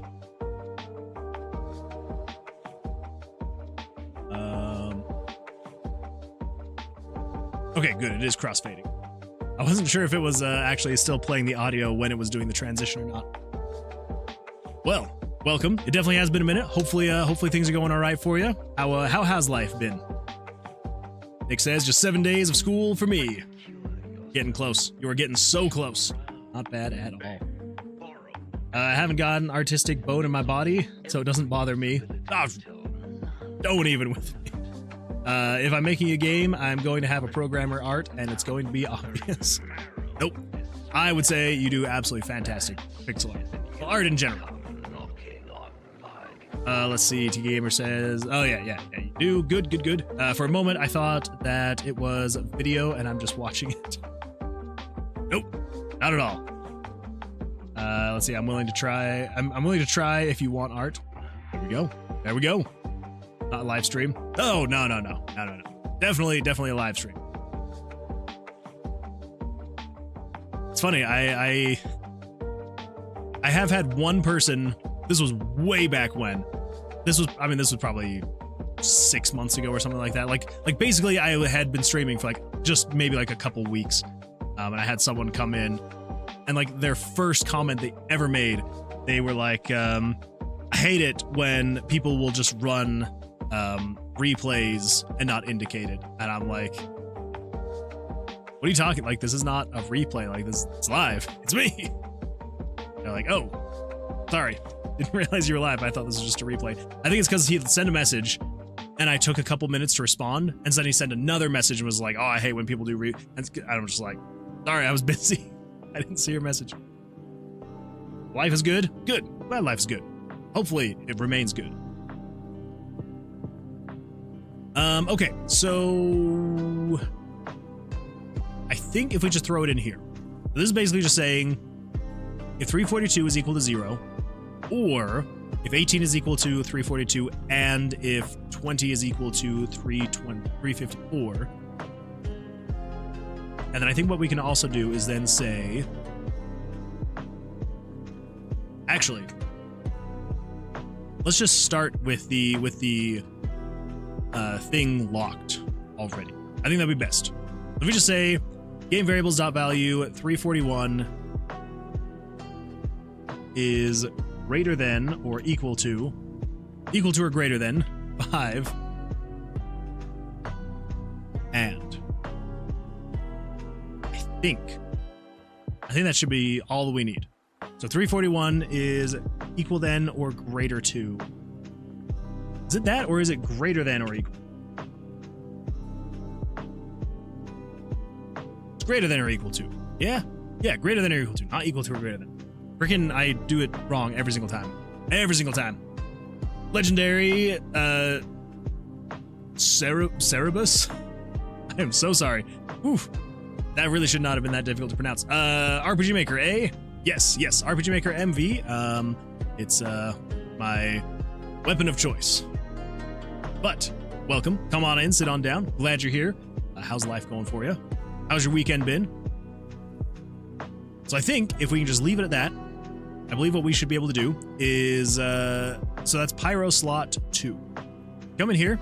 We pull this up real quick. Go over to the Mages Guild. Go to the spell book. If we come over here, we should be able to drop this, and it shouldn't allow it. Good, doesn't allow it. Awesome, fantastic. Barry Linking says, if I can force myself to work on my game more than once a month, I'd take you up on it. Don't like dragging people in when I can't even get myself to work on something. I appreciate the offer, though. That is fair. I do know that feeling. It's kind of why I have really just avoided collabing really at all with anyone ever, is because I don't want people to have to be forced to my timeline, which is usually a very slow timeline. So I get that. Let's see. I'm just gonna call you Legendary, because for some reason, I don't know why my brain, like every time it says Cerberus, is just like, what? I'm just gonna call you Legendary. Not bad, thanks. Just had ads. How are you? Oh, well, I apologize for that. Yeah, the ads on Twitch, I still am never exactly sure when the pre-roll is gonna run. It's very, very weird and very annoying. But glad you're here. Welcome. I don't know if that means you would have heard my question then, or my answer. But yeah, so the answer is yes, RPG Maker, RPG Maker MV, weapon of choice, and oh, and then I asked how you were doing. How's your weekend been? And I'm also doing fantastic. It's been a great weekend for me. I've been able to get a lot of stuff done, and now I'm getting to stream and chat with everybody here. So it's a good time. It's a good time. TK Gamer says, I have been trying to make a simple game using AI and Godot that I know nothing about. Well, I would say rule number 1, don't believe everything the AI tells you, because you can get things very wrong. I was working with some AI over the past week, trying to work on some stuff, and there were a few times I had to go in and correct it, because I would ask it a question and be like, oh yeah, you would do this and this should happen, and I'm like, no, it's not. It's like, you're right, it's not. Do it this way instead. I'm just like, okay. So yeah, so absolutely fantastic, powerful tool, but take everything that it says with a grain of salt, because it may be wrong. Yeah, that's awesome. Hopefully it goes well for you.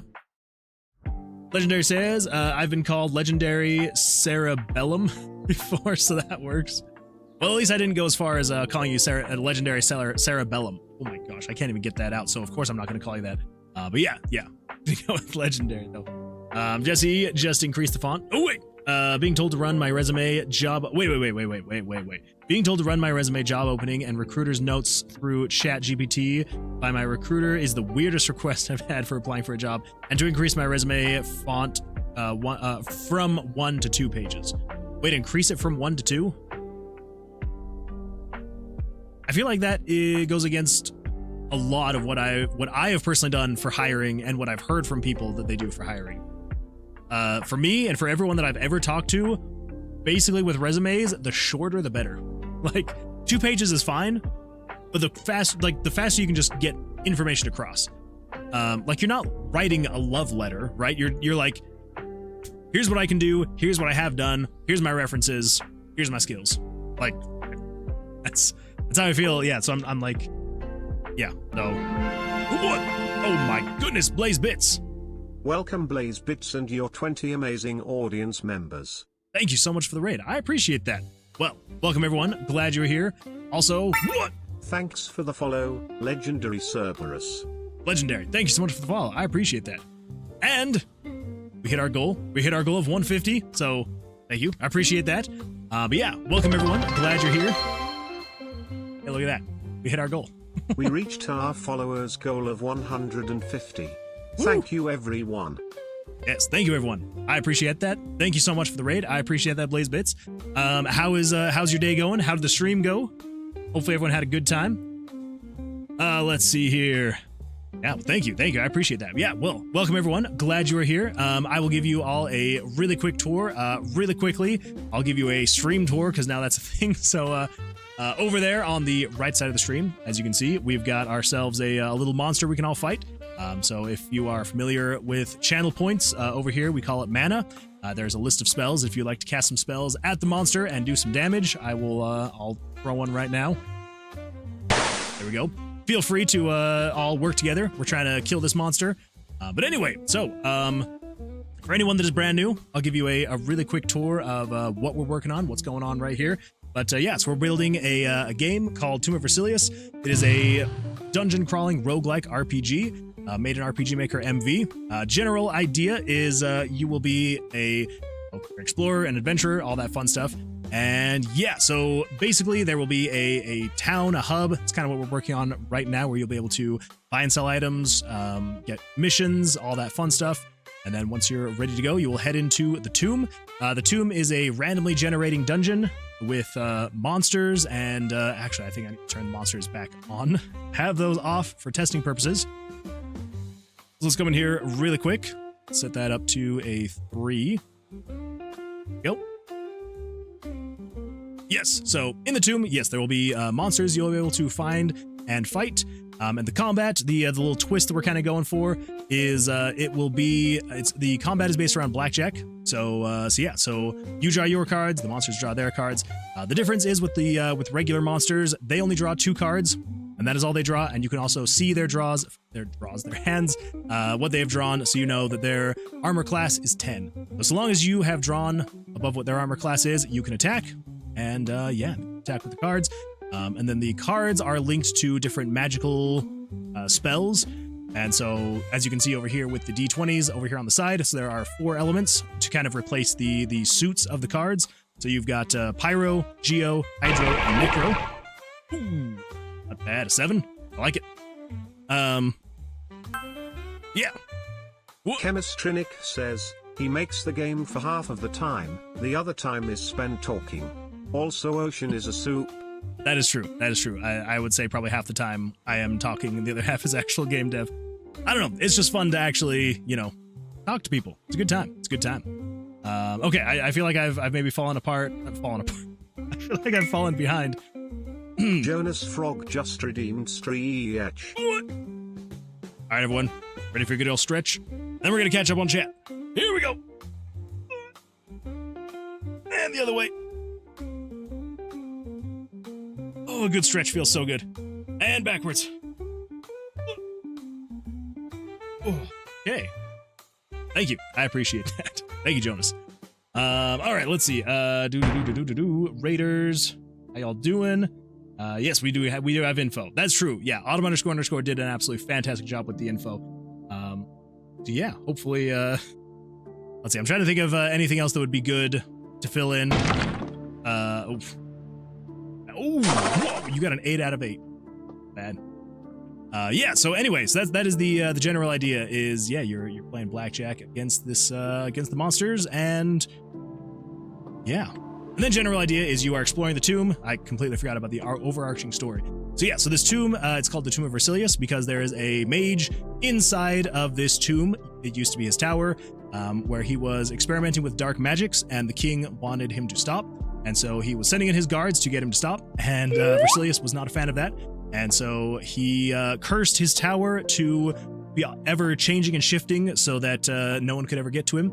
And yeah, it has kept him safe, from the guards. But because of that, because it is always shifting, he was not able to get out, and so people believe that he has just died in here, and so instead of being the Tower of Vercilias, it is now the Tomb of Vercilias. But there are some people who believe he's still alive, and we basically have run into a Schrodinger's cat kind of thing, is he's alive until he's proven dead. And so you are an adventurer, like many, who are going into the tomb, trying to find Vercilias and kill him if he's still alive.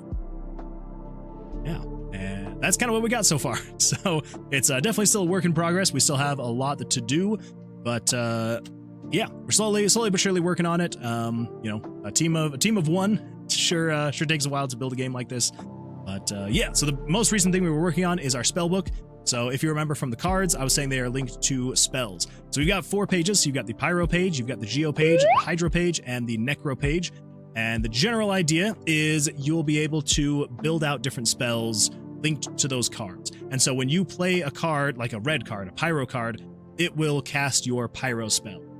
So right now, it's just Pyro, and just ignore the P. Eventually, there will be spell names here. But so right now, it is just a base level Pyro spell. But if you were to add another Pyro dice, this would become, so instead of being like Fireball, which is what just a single dice slot would be, it would become like giant Fireball. And then if you threw in another one, which I can't do because I'm literally working on currently locking these down until you upgrade these spells. So let's come over here actually, because I haven't done this one yet.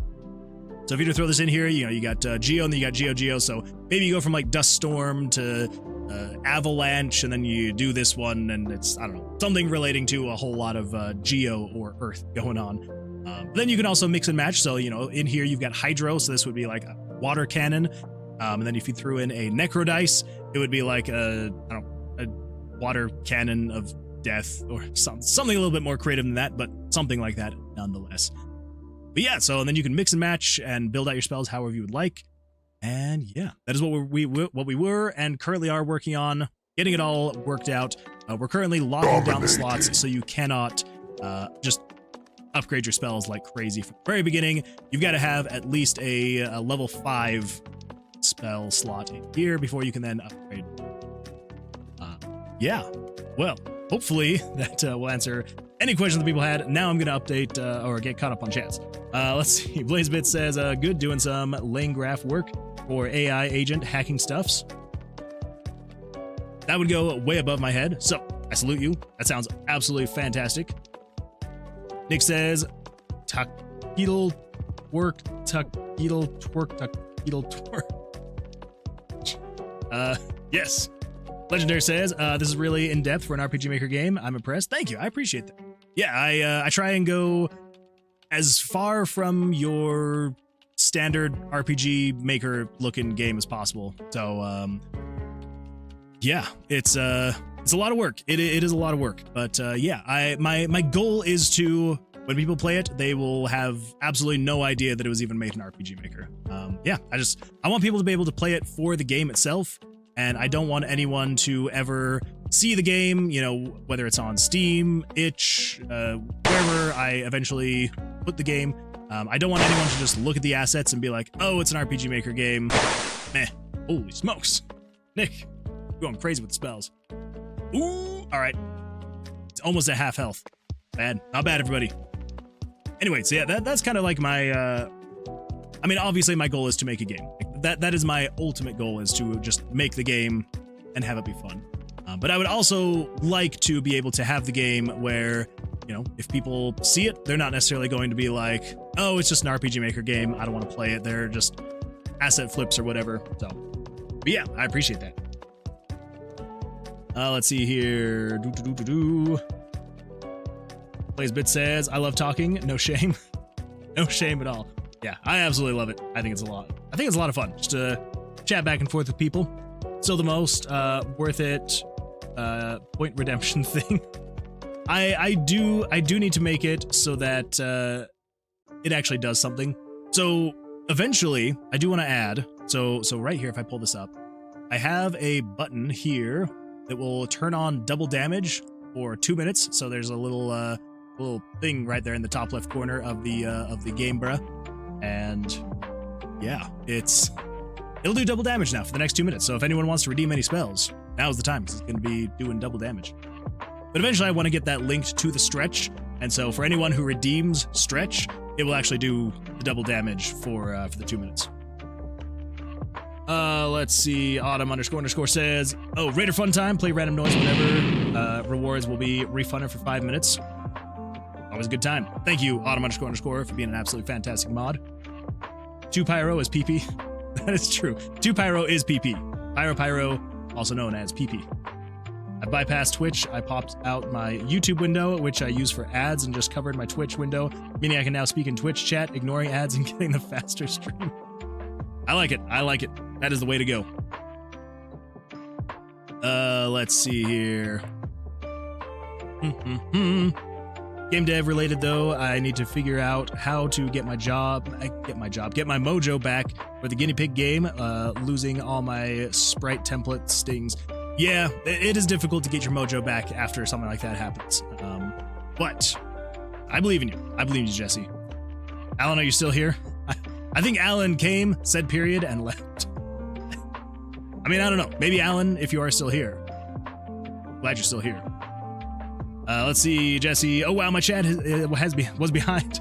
But yeah, I was told that I need to go from 1 page to 2 to 3 pages, and it's been a struggle. I hate adding vague, unprovable crap.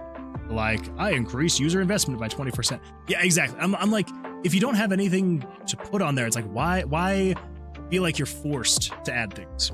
Makes absolutely no sense to me. So, I don't know. Well, hopefully it's not too bad. Like I know why why the work I do is important, but I don't try to hunt down all the exactly. Yeah. Yep. Well, hopefully in the end you'll be able to get some good stuff to add in there. Maybe pad it out a little bit. But hopefully just as long as at the end of the day, as long as it works out and you get a job, I would say that's what matters. Okay, let's go through the portal. Let's head back to town. Yo. And then we go back to the Mages Guild and we go to the spell book. Fantastic. So we should be able to upgrade that to a level 4. Let's also see if there's any more we can buy and sell. Ooh, that is perfect. That is actually exactly what we need. So let's go to the Mages Guild, spell book, upgrade that to a 4, upgrade that to a 5. Okay, that's another thing we need to take into account. So, as you can see, I upgraded this to a 5, but this is not unlocked. Even though technically, if I do this, it's unlocked now. Fantastic. Yeah. So, basically, we need to get it to... excuse me. We need to get it to be... When you upgrade this to a 5, we need it to erase this image if that is equal.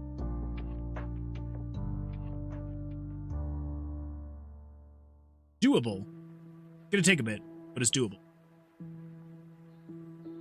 Alright, so let's do this. Come back over here. Because now that we know that's working, let's go down to Geo slot, Pyro slot 1 and 2. Okay. So yeah, so it's just this guy right here. So actually, I think I should be able to come over to here. I see dialogue. This one. No. Logbook page 1. This one. So we just want to take this right here. Actually, no, we need this stuff. There we go. There we go. Okay, then we come back over here. go to spellbook, come down to here, pyro slot 2. Yes, then it's pyro slot 3. This one here at the very beginning, and we want to say game variables 341 plus 342. Ooh. 99. Ooh. Oh my gosh. It's not bad. It's not bad, Axel. And then we want to say and.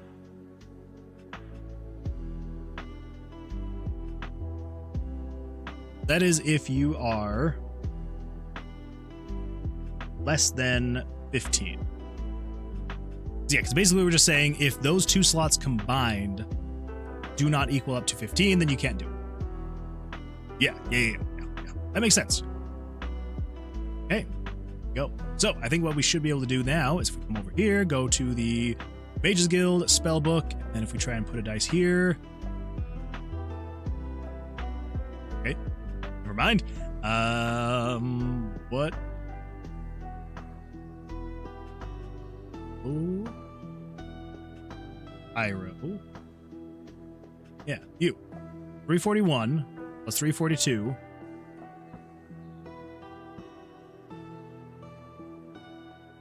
Oh, wait. Are greater than or equal to 15. That's right. Okay, I'm not, okay. So if you are greater than or equal to 15. Okay. All right. I did it in reverse. So I was basically saying, hey, if you are less than 15, you're good to put a dice here.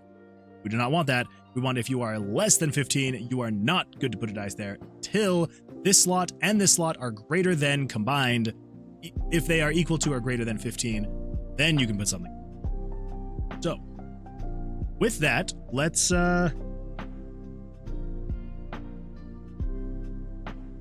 right? Or should we do 5 to there? Yeah, that would make sense, because this is double the length of this. So if this is 5, that would be 10, which means, yeah, it would need to equal 15. Okay. Whew, I thought that I had figured that wrong. Jesse says, my gut instinct, though, is the recruiter is misunderstanding some feedback, but also the company doesn't really know how to describe what they want. Worth taking the shot. Yeah, that's true. I mean, I wouldn't say that it would hurt to increase the size of your resume. And I guess maybe if in the future you get feedback that it was too long, then you can just be like, well, I'll make it shorter then. Yeah. Not a bad idea. Not a bad idea. Okay, so yeah, so if I do that, can't do that. Cool. So let's come over here. We're gonna say slot backpack slot 1 is equal to 1. So we got 1 1 2 2 1 1 2 2. Yes. Let's say 1. So you're gonna be equal to 5. You're gonna be equal to 5. Pick you up and put you down. Okay, cool. So that means so if we try to put something here, it doesn't work. But if we swap out that 1 with a 5, we can then put something here. Fantastic. So then if we put a 5 here, we're at 10. We still are not able to put anything here, which is fine, until we then switch slot 3 to equal 5. Down, go. Oh wait, no. We okay, never mind. We need you to be a 5. So then if we wait, no, because even if you're a 5, that's just gonna become a 6. Okay, crap. Okay, well, we're gonna need some more blue dice. So let's just do this. The types are all going to be, let's see, RGB is 3, 3, 3, 3, 3, 3. Yeah. Go bloop and bloop and bloop and bloop. Now you're all hydro dice. Now let's set, so now we need slot 1. So you're going to be 6, you're going to be 7, you're going to be 8, you're going to be 9, you're going to be 10. All right. Fantastic. 6, 7, 8, 2, 9. Okay, there we go. So we're at 15. So now we should be able to go like this. Yeah, there we go. There we go. Okay, cool. I think it should be fine. The difficulty to get this third slot is going to be exponentially more difficult than this first slot. I mean, I guess to a degree. Because here's the thing, like you could eventually just get this to a 6 and this one to like a 7 and this one to an 8. You don't have to get a 10 necessarily. So it's just, you know, it's just whatever you're grinding for is going to be eventually the number that you want. Yeah, that should be fine. Should be all right. Yeah. That should be okay. I'm not too worried about it. I think we should be all right. Yeah. 4. It is difficult to get things upgraded. Oh well. All right. Cool.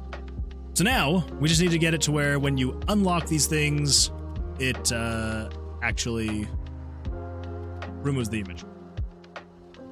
Yeah, come out here, come back to the spell book. That one's still locked. That one is unlocked.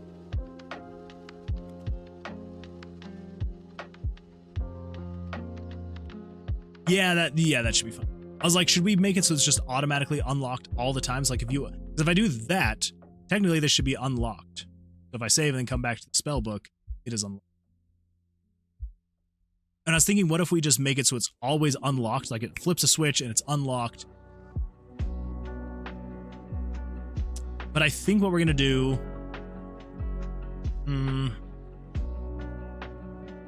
yeah, I think what we're gonna do is just leave it like that.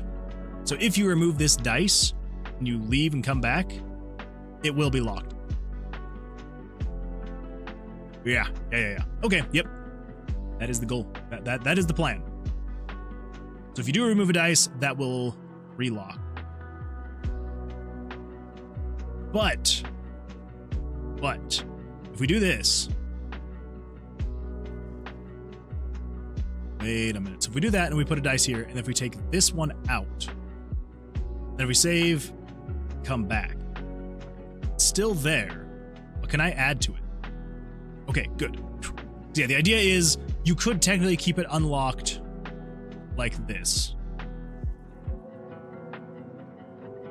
Yeah, I don't think it's worth, because I thought about maybe like if you remove, so if there's a dice here and it unlocks this, I was kind of thinking like if you remove this, it would then move that around. If we need to, maybe we need to do something like that where if you remove that dice and it is less, it's gonna take a lot of extra consideration and work.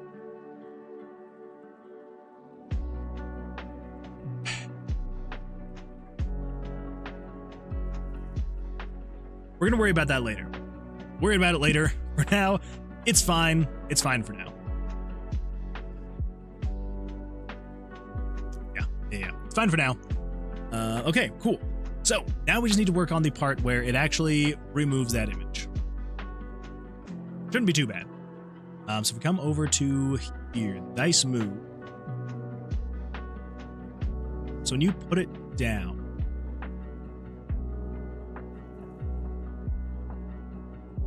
adding dice to spellbook.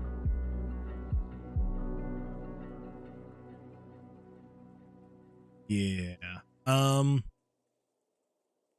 Where would we?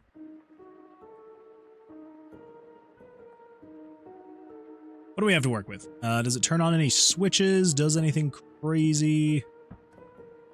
No. No, it doesn't. No, it does not. Okay.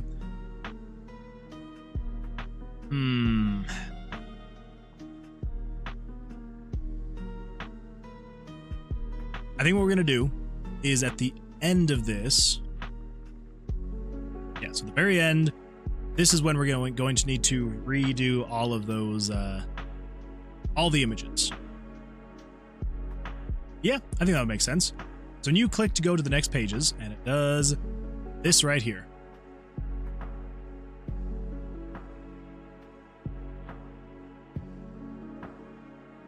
Yeah, that should be fine.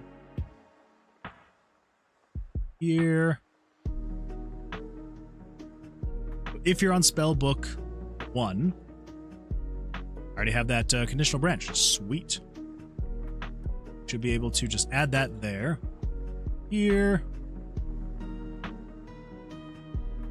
And this probably doesn't seem like the best way to do this, but this is probably the most efficient way, is just to like paste this in here, close it, go over here, open this up, come down here, 3, copy that, come over here, go down to the bottom, paste it. Last one.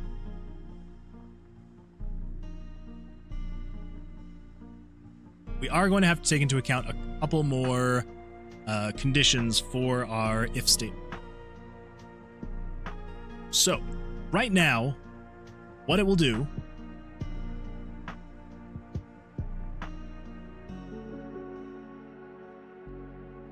what will it do right now? So if I were to put a dice, I don't think it's going to do anything right now, honestly.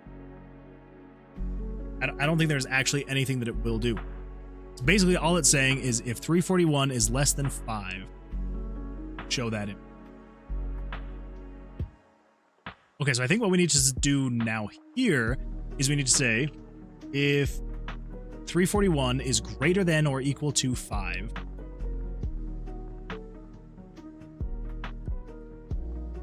and if 342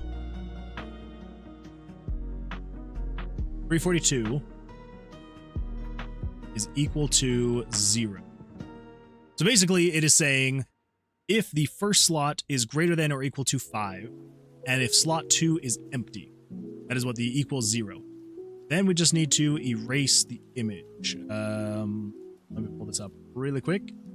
Come over here to RPG Maker script call list. And we're going to pull up erase. Pick a number, Moon Boy. Oh my goodness, we got to pick a number.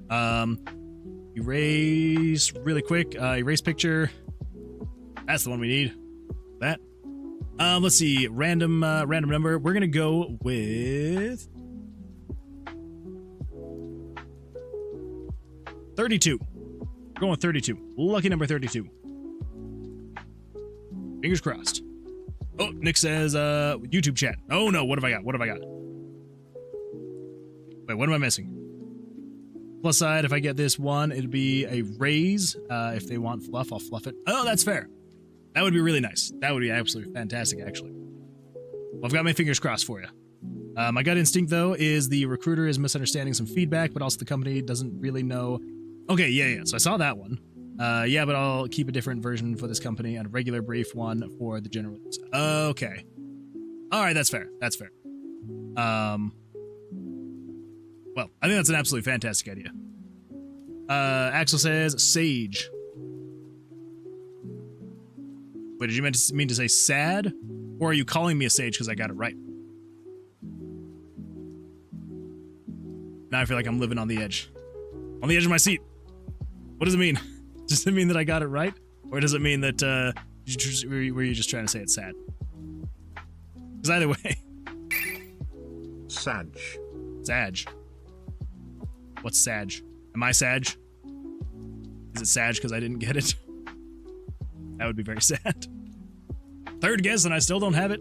It's rigged. It's a rigged game. Rigged game.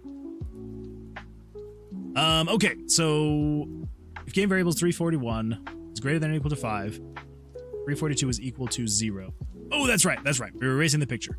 It's like where are we on this thing? Yes, so we have the if statement correct now. Now we just need to adjust the action. This guy right here. Let's just replace that. Do a little bit of that. Let's do that. All of that. Yeah, so game, erase picture. Balls. Which one was it? 51?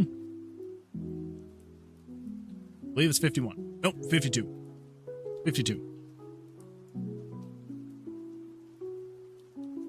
You literally only have a 1% chance to get it right. Damn right it's rigged. I know, just a 1% chance. But every time I guess, it goes up just a little bit more the chance that I do get it. Oh well. One of these days. One of these days.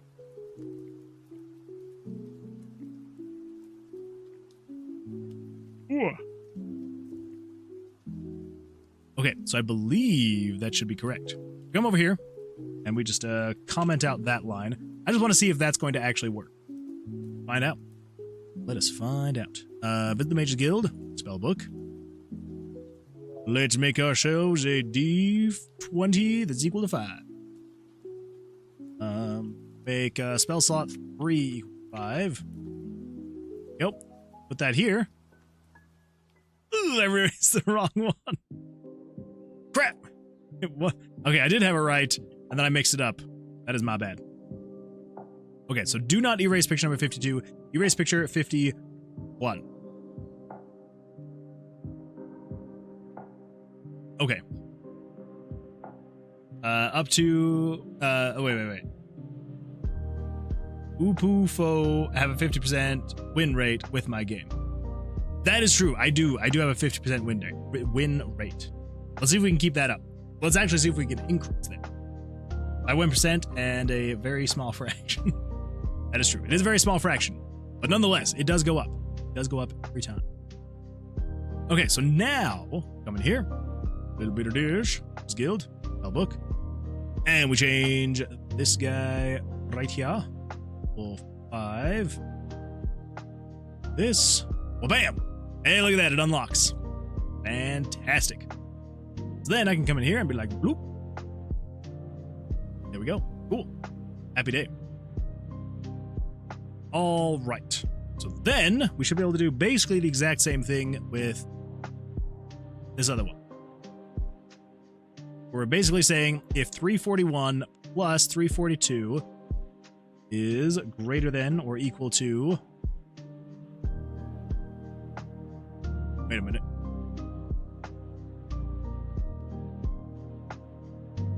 Yeah, so 341 plus 342 is greater than or equal to 15. Okay, so here's what we need to do. We need to, we need a third parenthesis here. Here we go. Third parenthesis. Here's what it'll be right here. Parenthesis, we're going to say, and, let's copy this right here. So 343 is equal to 0. Then do this thing. Do not want to show an image. We want to erase picture number 52. That. Here to the end. Paste that. 52. 52, not 512. Yes. Right. Go. Fish. Mage's Guild. A book. Say. You are a 5. And whoop, you be a 10. Okay. We put the... Ooh!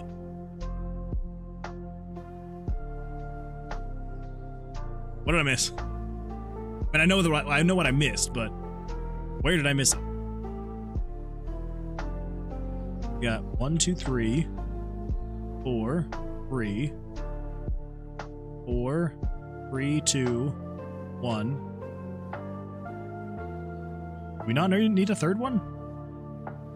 Wait. 1, 2, 3, 4, 3, 4, 3, 2, 1. 2, 1, 0. Oh! Oops. Get rid of the parenthesis on the end of the erase picture statement. Oh, let's see here. Are you making that Steam page for Tower of Vercilias? You were dared to make. I will be. I swear I will be. Yes, I will be. But here's the thing. I only have so many hours in a day, right? And I have spent maybe a little bit too much time working on this UI, and then working on the little monster fighting game. And now I'm wanting to spend a lot more time on that monster fighting game. So yes, I will be making it. I will be making it. It's gonna happen. I was dared. Do I need to? I have to. It's a requirement. It just might be a little bit of a ways off. And by a little bit, I just mean maybe like a week or two. It's gonna get there. Gonna get there. Okay, so if we put a 5 here, it should unlock that. It does. And if we put a 10 here, it should unlock the other one. Which it does.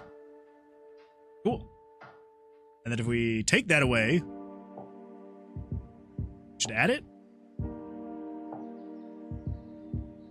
Okay. Okay. How are we gonna do this? Okay. Nobody tell me. I know how to do this. I know how to do this. It's gonna happen. Right here. We basically just need to say, so if this, do this. And then what we need to say, I think, is I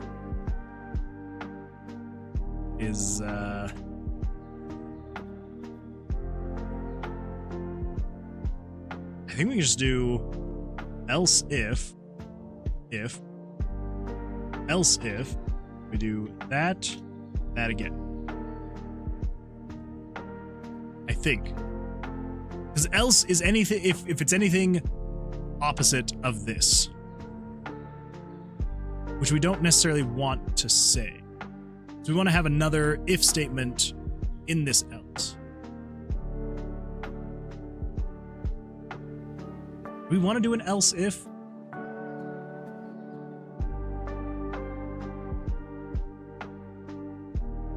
Could.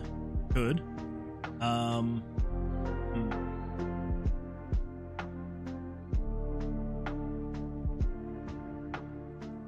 just want to make sure that I'm doing this right. Else if.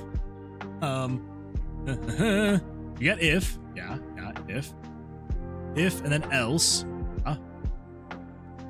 If. Okay, yeah. Then else if. First of all. There we go. Then you have condition number 2. And so this is if condition 1 is false and condition 2 is true. Yes. Okay, so we do want an else if then. That is 100%. Basically say, if this, do that. Else if. Now we can come back over here and grab. This is the actual showing of it, right? Yeah. Okay, so that means we can just copy this and then come back over here. And dish down here. Paste that. We could have just grabbed that. Delete that. Come in here. Put that there. Fantastic. So then, else if, then we should be able to take this if statement. Less than 5. Oh, but we also need to say the 341 is less than 5. And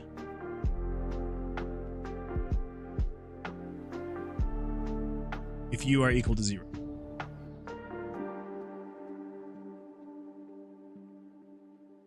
Then do that thing.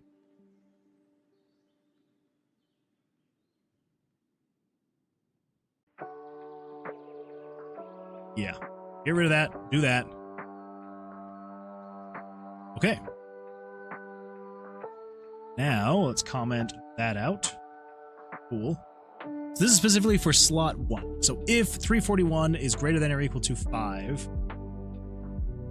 so this is simply to erase the picture. Then this is going to say else if you are not less than 5. No, else if you are less than 5 and if it's empty. Ooh, okay.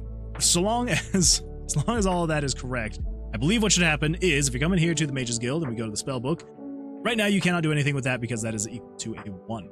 So we come over here and if we do maybe a little bit of this, bit of you, set you to a 5, throw this in here, we go, well, bam, comes that.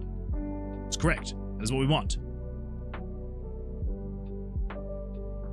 We don't need this for slot 1 though. I'm just now realizing, because if we do this for slot 1, like you cannot subtract from this one. Like whatever you set this to, like I can't take this dice. Huh.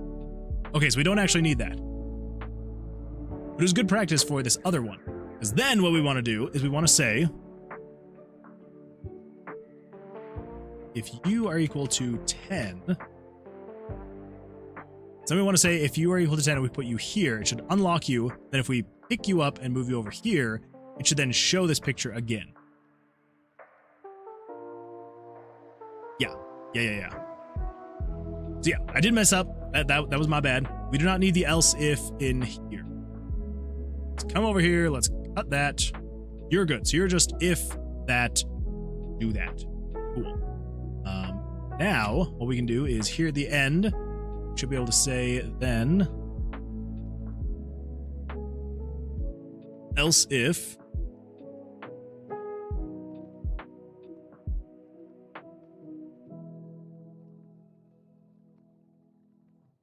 excuse me. I think we should just be able to grab this whole thing right here, cut that, then replace there to there.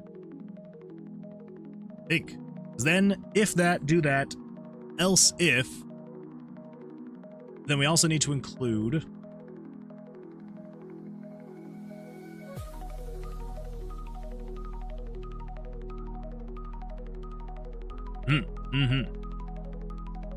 then we basically need to take this whole thing. Actually, we can just do this. Add that. There's 3 over here at the end.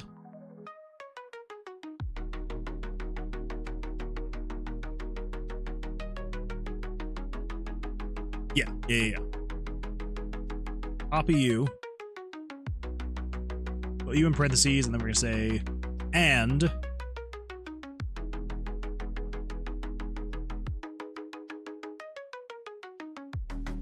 342 is equal to 0.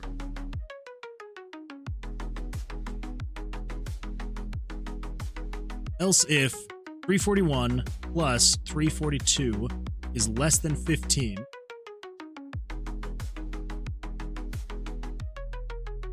yeah, and game variables 342 is equal to 0. We want to say 343. 343 is equal to 0. Wait, it's literally just what am I doing with it? Literally just this. So if we get rid of this else, it should look the exact same, just minus, we want to say if you are less than 15 and 341 is equal to 0. Okay, all right. Yes, that is correct. So else if, cool. As long as all of that is correct. It's a lot of if, a lot of ifs. All right, so let's set number 4 to equal 5, number 1 to equal 11, sure. Should be able to switch you over to there. Should show that. Put you here, it should show that. Then if we get rid of you, it should bring that back, which it does. Then if we put you here, and then put you here, and take you out, you're still fine. We can pick you up, put you back down, but if we pick you up and put you here, then it locks it. Okay. Yeah, sure, why not? Why not? Okay, cool. Oh, let's see. I think that should be good for this one then. Because again, like, you cannot ever lock this slot again. Like, this slot is, once you've set this one, you cannot take it away. You can't pick this dice up. That is the foundational element, is Pyro. So if we throw this here, yeah, it unlocks. Okay. Out. And wait, here's the real question though. We leave the page and come back. Okay, good, it's all still there. We take this out, leave, come back. Okay, good. Whew. Move. All right, awesome. Okay. I was worried we were going to run into some issues, but luckily did not. Luckily did not. Okay, cool. Awesome. Well, happy day. So basically, I just need to take all of that now and apply it to these other pages. Shouldn't be too bad. I think right now, if we come over here and we set this to 11, doesn't unlock. These aren't locked in the first place anyway. Okay. All right. Gonna be a bit of work. But we can do it. I am going to really quickly go get some water because my throat is killing me. So yeah, so I'm gonna run to grab some water. I will be right back. I'm just going to, let's see, let me do this really quick.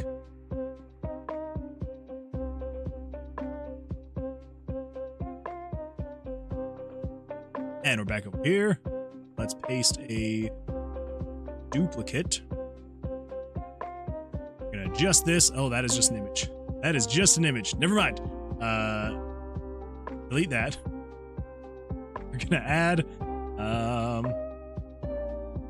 gosh, I can't see past my webcam. My freaking webcam's in the way. Okay, let's do this. Nope, that is not what I want to do. Oh my gosh. All right, here's what we're gonna do. Going to resize you so I can actually see what the freak is happening here. All right, we're gonna add here text BRB. We're gonna set this to be sure you 150. Yeah, sure. Yep. And it is a little bit of. Hey, there we go. It is huge. Holy crap. We're gonna set that to I don't know, 100. That is still freaking massive. Why is it so big? 48. It's not resizing like at all. What? Never mind. We're just gonna shrink it like that. Bear with me, everybody. Bear with me. Going really weird. Okay, there we go. Got that. Gotta be right back. I'm gonna go get some water. Everyone, if you need some water, go get some water. We'll be back in just a couple minutes. And yeah, it'll be a good time. So, I'll be right back.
Quick, while Jess gone, get ready to redeem a lot of streeches.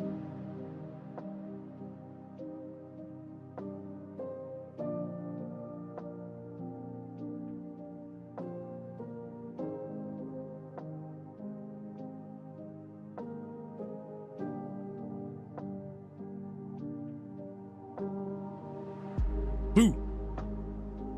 I'm back. All right. So let's hide that. Fantastic. Okay. I'm back. Don't worry about it, everybody. I'm back. Let's see here. Are you making that? Oh, wait, yeah. Read that. He popped out of existence. I know, I just disappeared. Vanished. I should probably make like a be right back scene that I can just switch to instead of having to like just show text and hide my camera. Probably a good thing that I should do.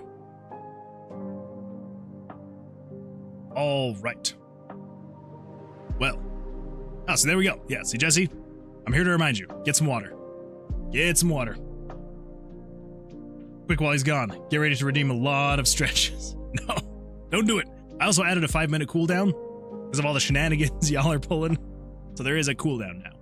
So, you know. Loki says, did someone say moisturize your insides? I did. I did say moisturize your insides. Everyone, take a sip. Moisturize your insides. Oh. I don't know if you heard that, but I just smacked the crap out of my tooth. Ow. That hurt.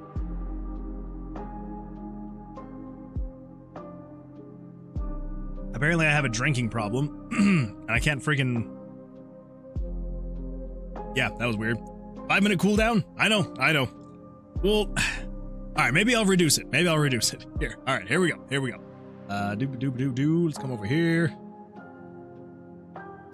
Manage rewards.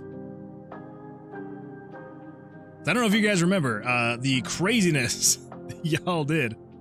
It forced me. You forced my hand. I had to. A stretch. Let's edit that. Cooldown 5 minutes. All right, we'll do 1 minute. We'll do a 1 minute cooldown. There we go. All right. Let's see. Also here. No, that's fine. Axel_Benedict just redeemed stretch. There we go. Everyone ready for a good stretch? I know I am. Let's go this way this time. And back over this way. Almost fell out of my chair the sideways way. And backwards. Oh, that was a good stretch. Whew. All right. On a fan in here. Hot. Hold up. There we go. That on the side, maybe? Maybe. That up. Just a little bit. That helps. Makes it not quite as hard. 5 minutes to 5 seconds. No. 5 seconds is way too short. We'll do 1 minute. And if 1 minute still seems too long, then maybe we'll do like 30 seconds. Someone might be making an itch page for a project. Ooh, Loki. You making an itch page? I'm gonna have to go look it up.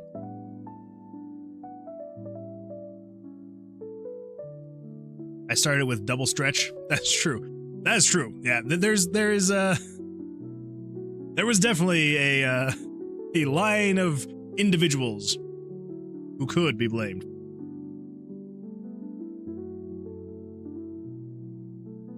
Oh well. Okay, so yeah, so basically what we need to do, I think it's just everything in here we need then to copy and paste. Shouldn't be too bad. Should not be too bad. So yeah, let's do it. Actually, I think we should just be able to basically, yeah, like quite literally just copy and paste this, replacing the variables as we need. We paste that, change this to, so we've got 344 greater than or equal to 5, and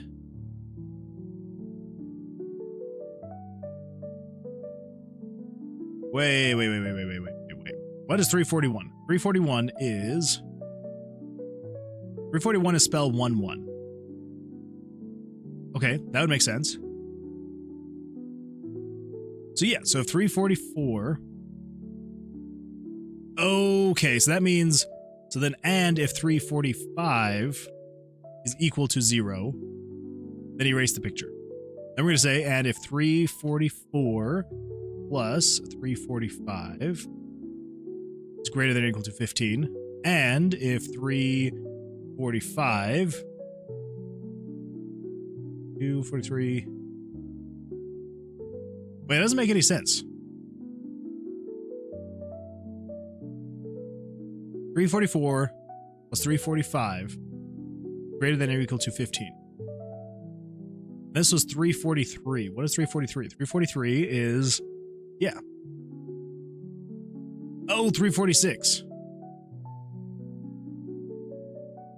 That's why it doesn't make any sense. And if 346 is equal to 0, erase pictures. Okay, so we got 51, 51, 52, 53, 54,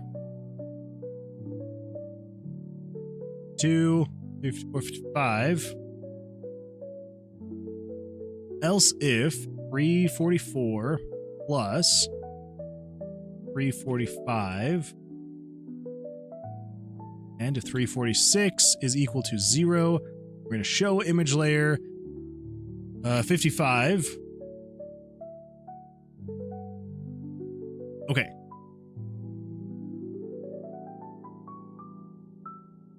That should be that. Oh, wait. This is the easy part. I just realized. Okay, yeah, all right. Never mind. Never mind. We're good. We're good. Everything's fine.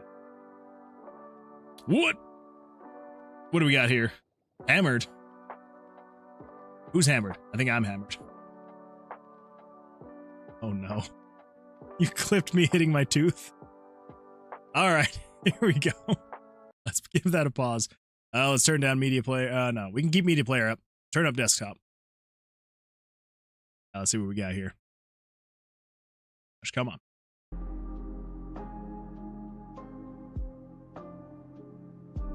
Apparently I have a drinking problem. It's true. It's true, I do. I almost smacked my tooth again. Not gonna be good. It's gonna be a bad time. Well, thank you, Autumn __. Nick says, I comboed you when you got back from the first. I hit you a second time, so you didn't have time to rest, and then it started. Yeah, you were the fuse that lit that. And then literally everybody else was just like, here we go. Let's just make it really difficult for Moon Man. And then we turned into some crazy stretches. We did do some crazy stuff that night. Stretching wise, we did some crazy stretches. That is all. No more, no less. All right, so 347, if you are greater than or equal to 5, and if 348 is equal to 0, race picture 57. And if 347 plus 348 is greater than or equal to 15, 349 is equal to 0, race picture 58. 347 plus 8 less than 15, and if 349 789, yeah, equal to 0, show 58. Okay, there. Last but not least, if 350 greater than or equal to 351, race image layer 60, 350 plus 351 is greater than or equal to 15, and 352 is equal to 0. Race image layer 51, 350 plus 351 is less than 15. 352 is equal to 0. Show image layer 51. Okay, so that covers all of the like picking up and putting down things. But we now need to come up over here. Let's actually save that just to be safe. We now need to come over here to the pyro slots, well, to the spell slots in general.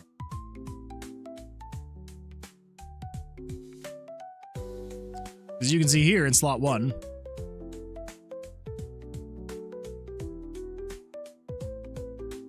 I think it's this. So 341 is equal to 0. And did we do that one as well? No, we didn't have to do it on this one. It was just over here.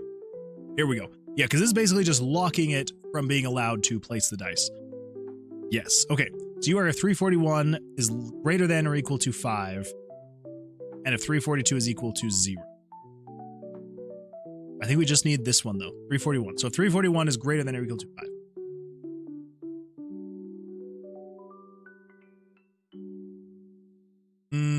Yeah, okay. Yeah. Actually, now I remember what we were doing here. So this is correct. We're gonna have to do a couple different things. So this is for Pyro slot 2. So now we need to come to, so we got Pyro slot 3, so then Geo slot 1, Geo slot 2. Here, this, so 341, so 342, 43, 44. Yeah. 344 is greater than or equal to 5. Allow it. And then down here for Hydro slot 2. Same thing. It's 45, so 48 is greater than or equal to 5. Last but not least, if Necro slot 2, it's 48. Wait, so 41, 42, 43, 44, 45, 46, 47. Wait. 341, 42, 43, 44, 45, 46, 47.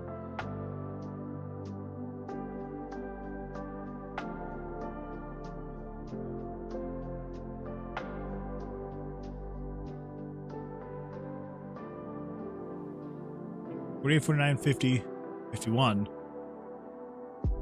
Would you be 51? I don't think so. Now I'm going crazy. Okay, so Geo Pyro. So Pyro slot 1. 341, 342. Okay, so I messed it up along the way. So yeah, so 341. So it should be one less than whatever this one is. That makes sense. So you are 345. Do 344. 344, 345. What?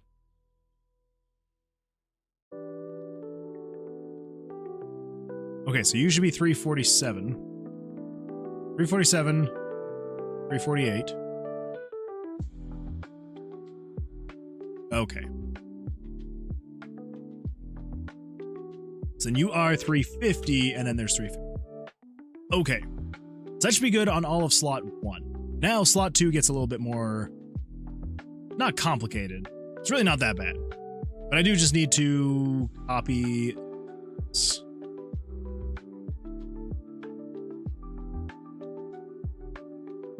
So 341 plus 342 is greater than or equal to 15. Yeah, so I think really I just need to copy from here. So 341 and 342 greater than or equal to 15. And basically this is just saying if 343 is equal to 0. If we come over here to Geo slot,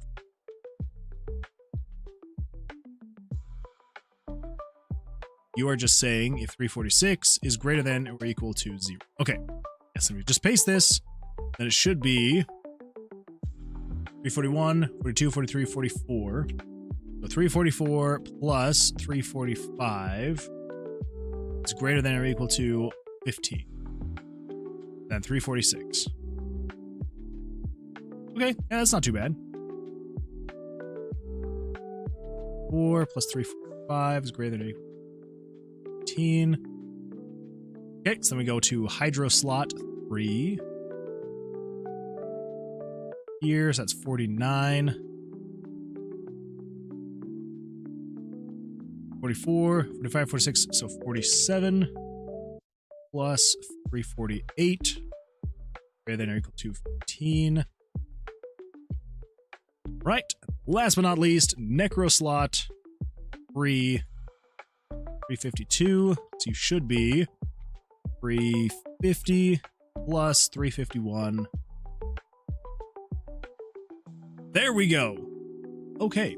As long as I got everything, and everything's correct, I think everything should work. Cross your fingers, everybody. Mage's Guild, spellbook. Everything good to go here. So everything's locked. Fantastic. If we try to put a dice in here, nothing. Nothing. What about over here? Nothing. And nothing. Ooh! Crap. What did I do here?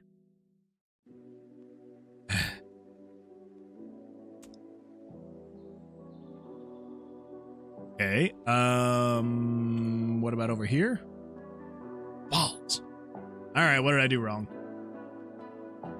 What did I do wrong?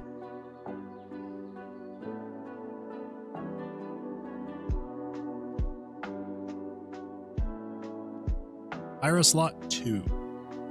Wait. Was it wrong on Pyro slot 1 too? 2 as well? Nick says, I'm heading to get my daily hot videos intake. Bye-bye. See y'all soon. Well, good luck, Nick. Hopefully your daily hot video intake will go well.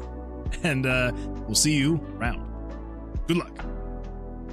Spellbook. Yeah, so all of these are locked. That is all working correctly. Slot 1 works. Okay, so it is just an issue with slot 2. But what? What is the problem? Pyro slot 3.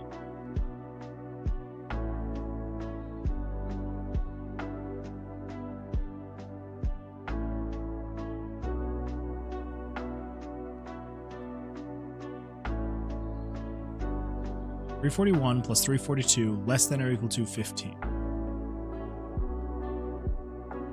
I mean, greater than or equal to 15.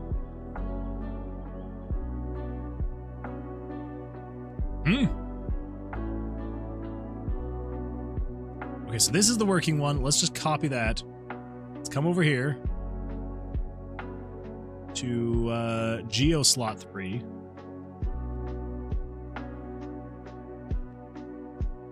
All right, we're just gonna do a script, throw that in there. You copy that, throw that in. So where are the differences? Where are the problems? What do we got? So 344 plus 345, that's all correct. Greater than or equal to 15. And 346. Oh, hold up.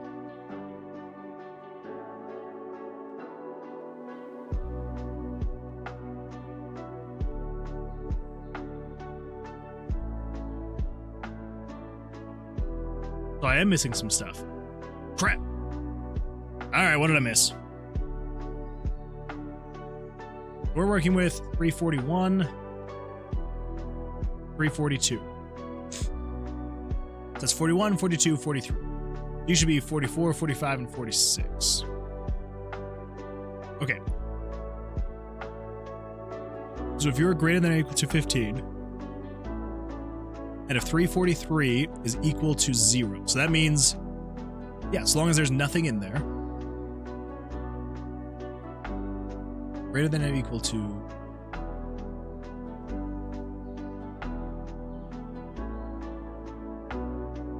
okay.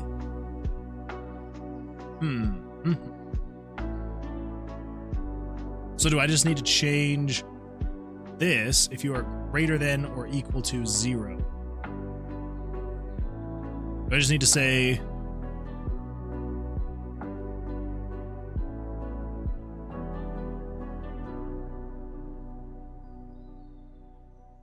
well, first of all, it's missing a lot of stuff too. Holy crap. Okay. Just because the freaking text boxes in here are absolutely garbage, let's come over here. And we need to do this.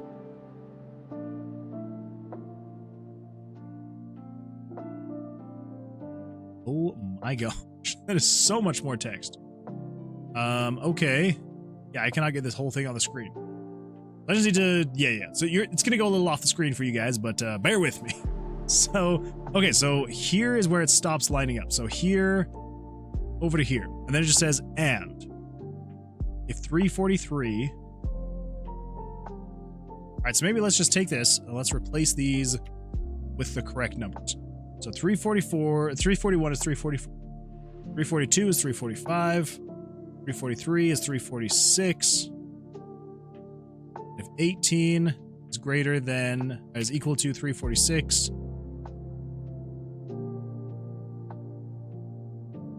20 is equal to 355.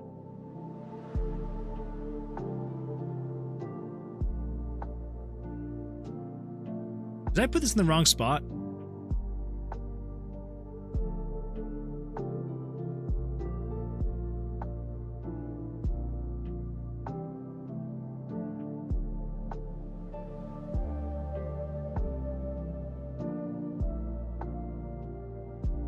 Oh my god.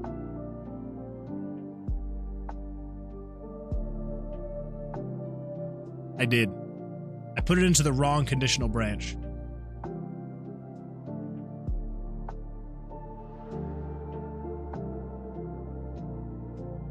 Ugh.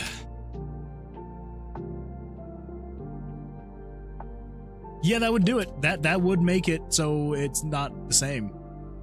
Yeah. Yeah, that would do it. Oh my gosh. Freaking. Okay, yeah. So let me show you really quick. So if we come up here to Pyro slot 3, you'll see this third conditional branch is short. This one's very long. The reason for that being, this is what I need to add. This conditional branch here. This statement to the conditional branch. Into the second conditional branch. But if we come down here to Geo slot 3, you'll notice I put that into the third one, not the second. All right, it's fine. It's fine. 344 plus 345 is greater than or equal to 15. Should be able to just take that. That can all stay the same. And then if we come in here, we now just need to say, paste that. And we're saying if 344 plus 345 is greater than or equal to 15, and yada, yada, yada. That should all be correct. So we should be able to come down here to Hydro slot 3. I think I did the exact same thing here. I did. So let's grab this. Let's grab from there over to there. Got that. Here. Paste that in the very beginning. Okay. Last but not least, we need Necro slot 3. Let's come here. Let's grab from the beginning. Over to here. Plus 15 and that. Here. Beginning. Paste that. Okay. That should fix the problems. I think. I hope. Visit the Mage's Guild. Spellbook. Try to come in here. Doesn't. Over here. Nothing. Come over here. Nothing. Over here. Nothing. Freaking thank goodness. Oof. Awesome. Awesome. Awesome. Cool. Okay. Now to actually test the unlocking of all the spell slots. Let's give it a shot. Come in here, let's just do a little bit of this. So we're just gonna make every single freaking thing a crazy level dice. Most of them. We're gonna make most of them crazy level dice. Right. So we throw this in here. It should unlock this guy. It does. So we still can't put that there, but we can put one here. Awesome. Now let's take that out. We're gonna put this here. Should unlock that. Put this here. Leave, come back. Still there. We can take this out, and it should still leave this unlocked. Keep it there. It does. Perfect. Save, come back to the spell book. All still there. Fantastic. Now if we put this here, it relocks it. Exactly what we want. Now, if we come over here to page 2. Upgrade this. Well, okay. Just want to double check, make sure you can't put anything there. Okay, cool. If we upgrade this to an 11, should unlock that, which it does. If we put this here, great, but if we put that there, still nothing. Take it out. Let's put this here. Should unlock it. I can now put something here. I can. Fantastic. I leave, come back, it's all unlocked. If we take this out, all of that stays the same. If we leave, come back, perfect. But if we pick that up and put that here, it doesn't lock it. Oh, wait. Of course it doesn't lock it. I freaking put a massive thing there. There we go. Okay, cool. Yes, I meant to say a massive thing there. That is what I meant to say. Okay, so we put that there, and then take that out. I can now leave, come back, everything's fine. If we pick that up and put that there, then it relocks it. Oh boy, we're making progress. All right, everything's looking good so far. Let's go to page 2, or page 3. We should be able to not put anything here. We can't put anything there, but if we replace this with an 11, it unlocks that one, which it does. Fantastic. If we put that one there, nothing. If we put this one here, put that there, still nothing. But if we take that out and put a 12 there, it's 23, so we should be able to put that here. Take that out, stays unlocked, leave the page, come back. If we move that there, it locks it again. Okay, cool. Last but not least, we're right here. Try to put that there, nothing, there, nothing. Put that there, nothing. We swap this out for a 12. Fantastic. We can then put that here. Still doesn't unlock it. Still can't put anything there. Take it out, put a 12 there. No! Of course, the last page has to be the one that it's not working correctly.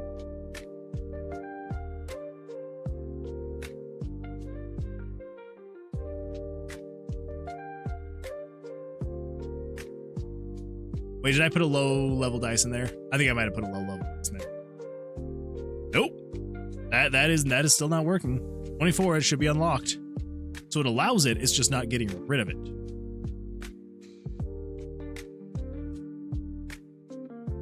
Put that there. Take it out. Put that there. What?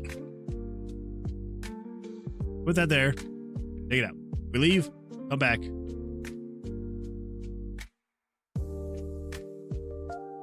Leave. Come back. Okay.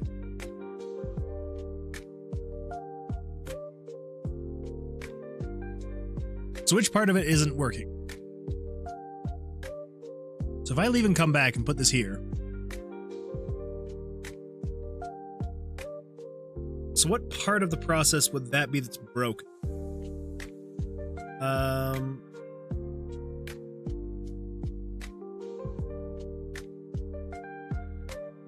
And it doesn't matter what dice I put in there. Okay. So it's just not properly unlocking this. But that's the weirdest thing. Is if I then leave and come back, it's gone. And if I take that out and put it back, it still disappears. But then if I take it out, leave, come back, and then try to put it back, it then doesn't unlock.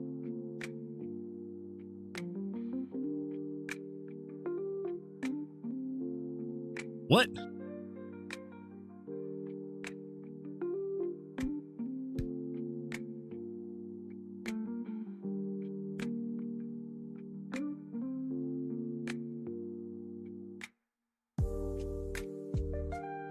Okay, so it has something to do with Necro. Let's come over here. Is it down here? So if page number is equal to 4. So we got 350, greater than or equal to 5. 351, equal to 0. 60. Oh. Oh. Whoop. Thank you for that sound. Keeping me going. Okay, that could be it.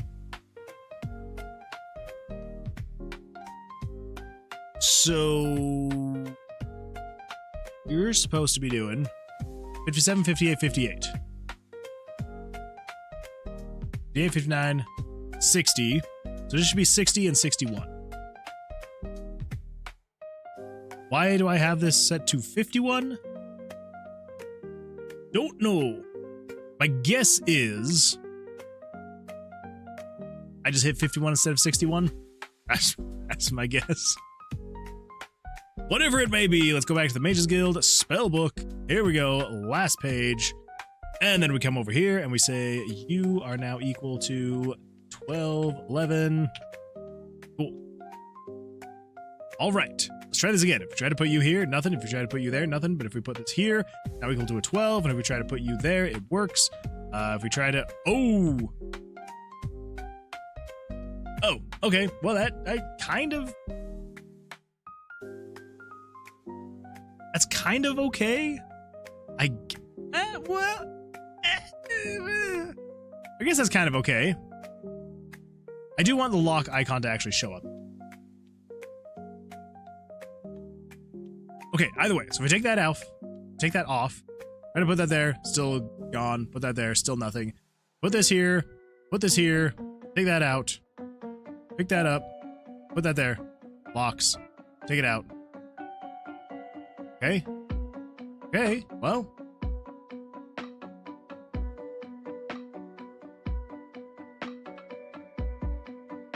Okay, I think that should be good. I believe that should all be correct. Let's see here.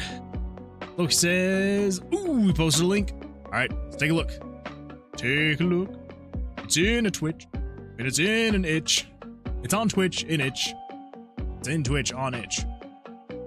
Reading Rainbow. EWF. Excel Wrestling Foundation Manager. Federation Manager is a wrestling management simulator built entirely in Excel and ported to LibreOffice. Book matches, promos, interviews, and how well you can run. My announcing voice is not going so well.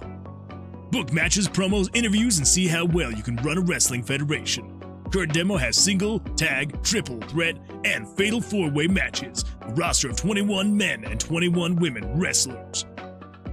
Upcoming additions include title matches, rivalries, heel/face turns, gimmick matches, gimmicked endings, and more.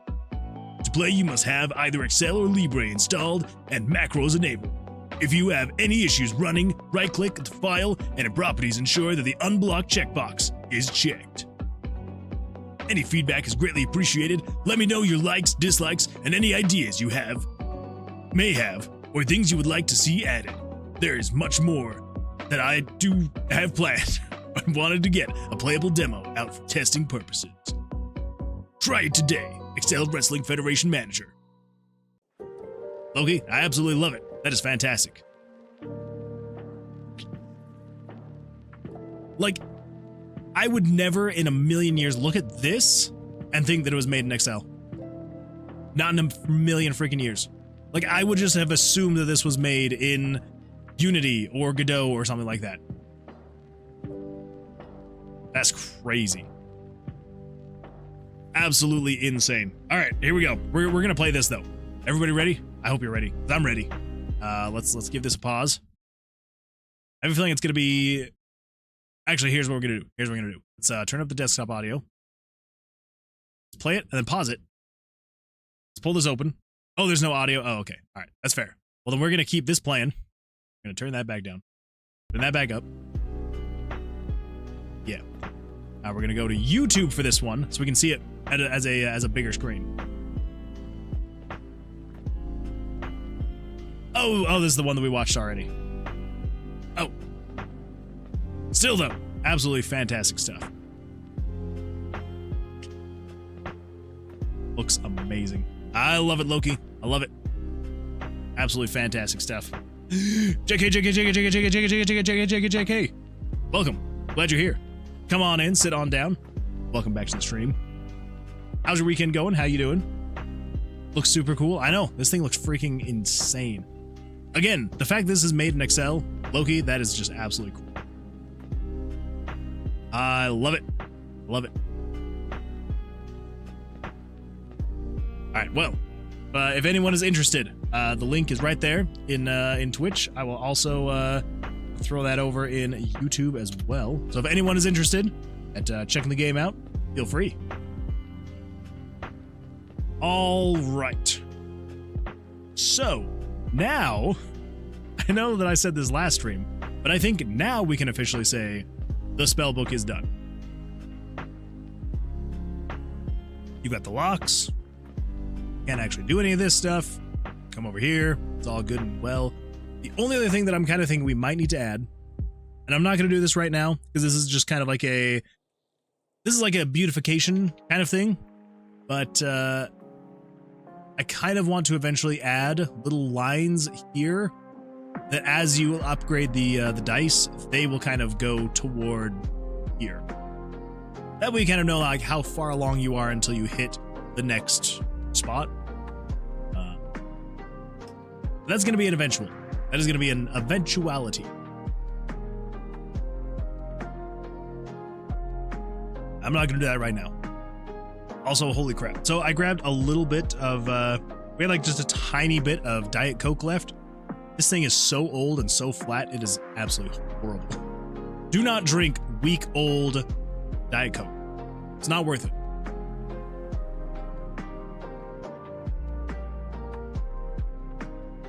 Not worth it. Terrible stuff. But I'll keep drinking it anyway. It's still kind of sugary, so kind of worth it. All right, let's come over here. Let's pull this up. Lock tier 1 and 2 spell slots. That is done. Okay. Oh, that's right. We were kind of working on the mini boss standing if it 17, and then that was kind of breaking and all right. I would say let's try and get rid of the rest of these little not variables, these bugs here. So yeah, so this bug, the monsters can't trigger ties. That is true.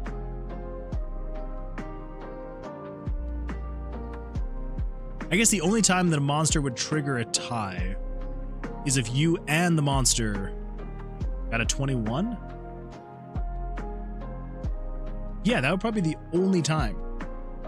I mean, we still want it to trigger, right? Because I wouldn't have put this as a bug if it hadn't been a bug.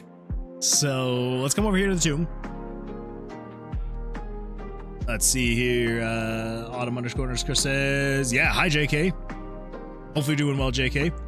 Loki says, working on getting the videos rendered for making a lower game in Excel and LibreOffice. Like it. Good time. I'd watch it. I'd watch the video about the lower game.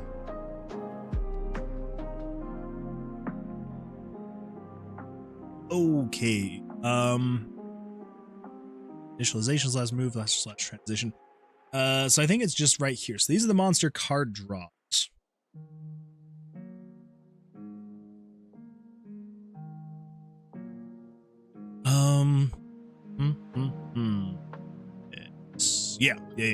Yeah, so right now, let's just set you to always draw a blackjack.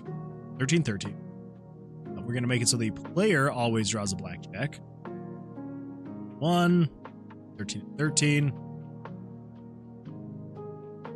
And then what happens? What happens? You just sit there? Okay, they always attack. That's not very nice. We don't want that to happen. We do not want that to happen.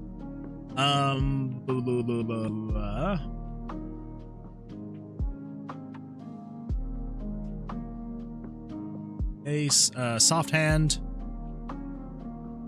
Okay, monster blackjack. So it turns on monster blackjack. Turns on 6B to true. We don't want that to happen though. What we want to have happen is it needs to do a tie. How are we having the ties happen? Whoa, what freak just happened? Oh. I accidentally pressed F1, I think. Yeah. And it pulled up the help file for RPG Maker MV in a browser, and it was this huge bright window over here, and I'm just like, what is that? That makes a lot more sense. Okay, so let's see. So right here, mini boss card draws. Here at the end, where does it actually turn on tie? Mini boss wins, bust, monster blackjack, draw again, pull through max amount. Okay, so it turns on MB bust, then exits event processing. MB bust is right there. Okay. Tie. Evens, odds.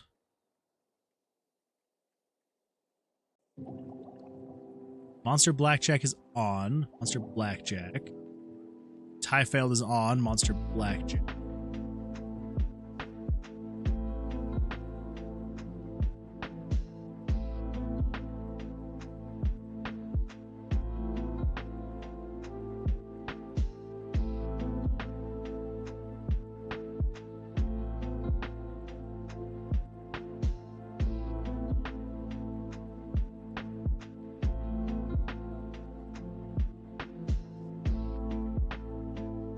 Okay, it's right here. So else. What is this else for?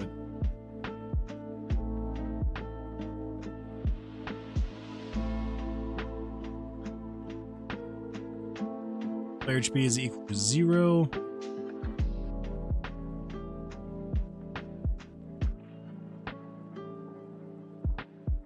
Card draws are greater than 21. Okay, so that is the else statement. Okay, so basically somewhere. So if card total value is equal to 21, and monster total card value is equal to 21.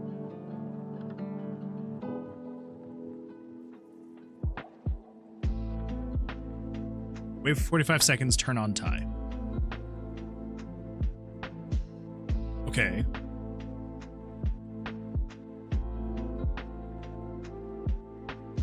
You have anything if tie is on? Oh. That should be alright though. Okay, so over here then.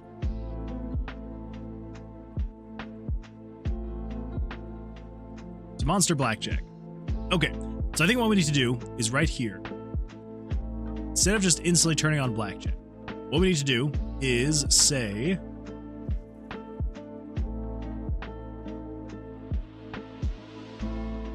additional branch.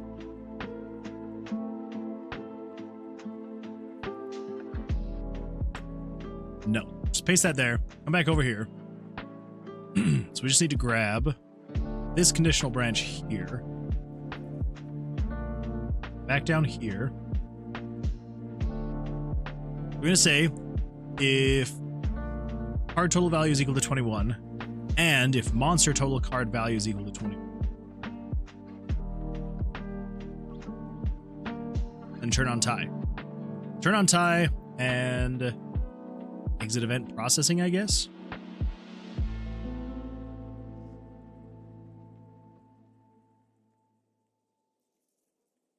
Yeah, probably. Probably just that.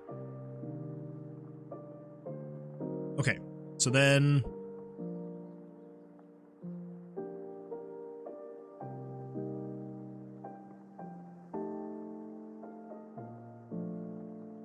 so now what happens? What happens now? To the tomb. I still just keep losing. Okay. I guess that makes sense, because as soon as it exits event processing, it then just jumps straight back up here to the top. So I think what we need to say is create a new page if tie is on. Go to that page. I think.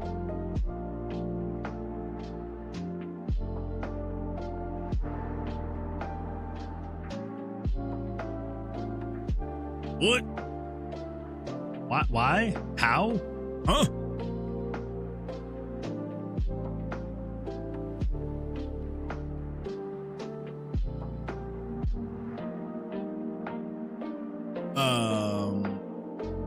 What? Alright, so maybe let's do this. Cut you out of there, put you there, cut you there, put you there. Get rid of you.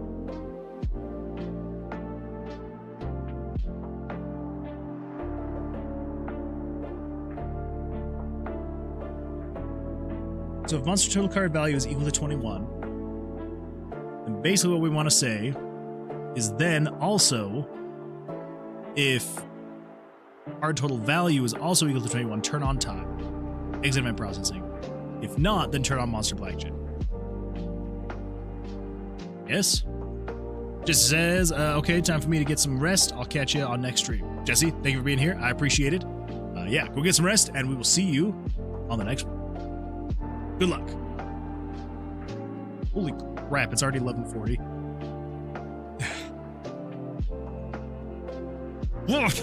Why does it keep auto-attacking? It shouldn't be doing anything right now, honestly.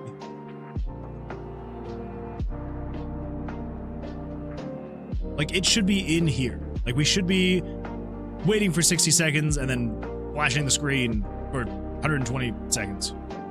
Frames.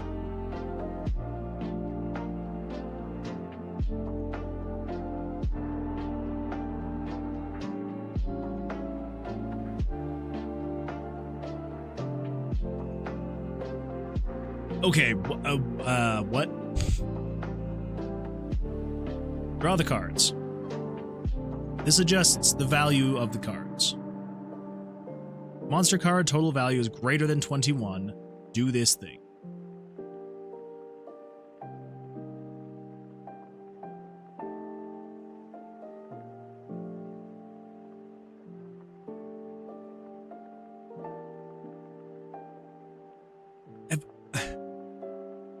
Are you being damaged? Room decor? Where? What is running to be doing this monster damage?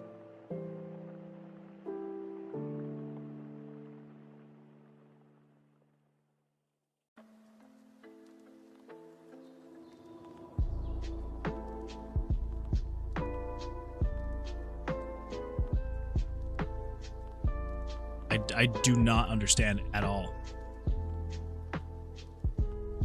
What is making it auto damage?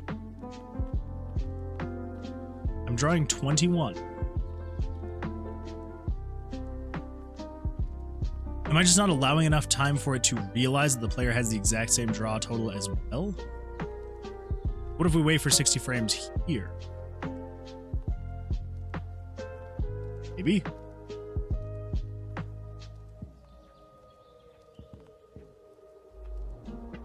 It was just not giving enough time for the player to finish drawing. Okay, all right. Let's not rip our hair out. Let's not do that. Not rip the hair out. So maybe actually waiting for 60 frames is probably a good-ish thing to do. I guess. But wait. It didn't actually get into this spot here. I don't believe it did. I don't believe it did. Go to the tomb.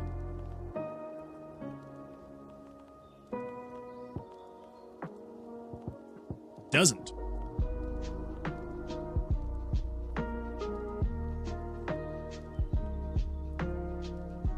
Okay, well, that's fine. That's fine.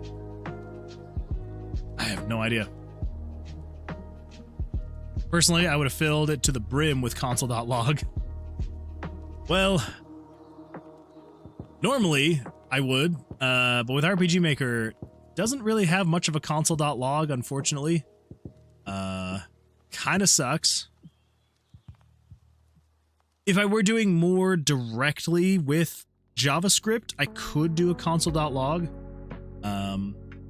But because of the way that RPG Maker works, yeah, so let me come in here really quick. So if I come over to here and I unfull screen these, there we go.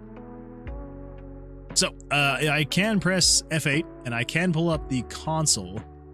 But the thing is that, like, if I come in here and I, do, whoa, what is happening?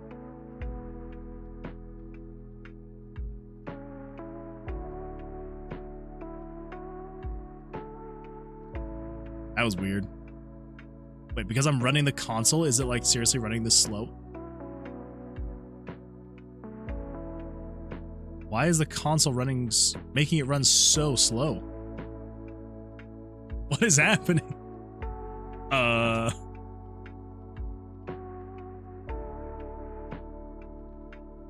my gosh, what the?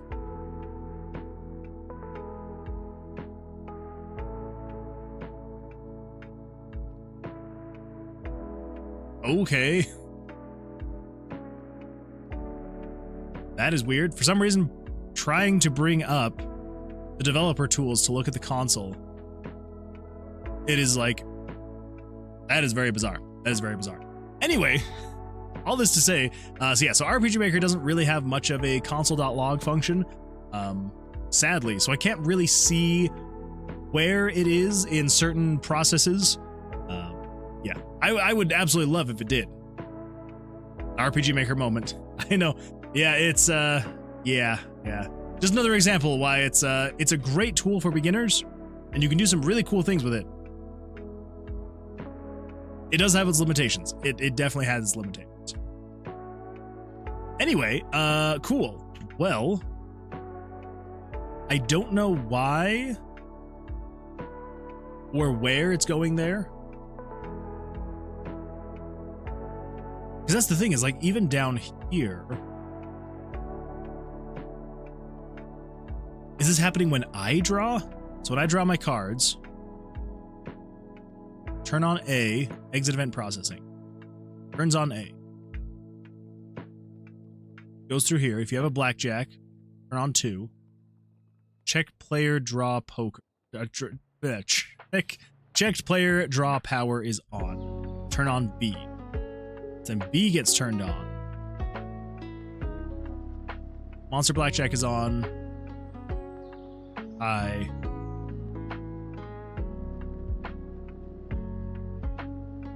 Okay. So basically, excuse me. So basically, we do not need this or this.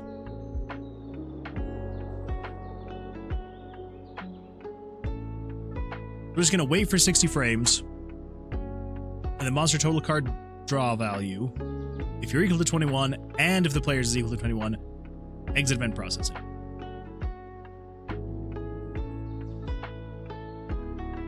Now, if I get rid of that turn on tie thing, is it going to break again? Do I need that in there? That was easy. Give me a monster. Okay, cool. It's fine. Then if we do evens, and we get an even. We get to attack, we win. Fantastic. Okay, so if we come over here, let's do odds. An odd. I would like to test and see if the losing state works. Thank you very much, game. Thank you. Come on. Evens. Okay. Be like this later, game. Let me just freaking test this out so I can see what's going to work, what's not going to work. Let's free up some inventory slots really quick. Okay. Let's go find some more monsters. Evens. There we go. So then I should take damage. We'll draw again. Fantastic. 11 through 20. 3. Okay, cool. Yeah, I think that should be correct then. One. Okay, there we go. I win. Fantastic. Awesome. Cool. Okay, so I think that is fixed now for monsters. Yes. Now, let me come over here. So I think we can say this is good to go. That bug is resolved. Now, I know that I kept the make mini boss stand if at 17 or above. And I think the problem was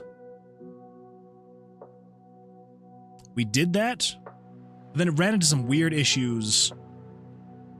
Yeah, it definitely ran into some weird. Okay, so here we go. Let's do, let's set you back to 1 through 13. You're going to be equal to 13. And then over here with the player draws as well, 1 through 13 and 1 through 13. Cool. Play. All right. Let's come over here. Let us go find the mini boss room. So that's going to be, let's head to 40.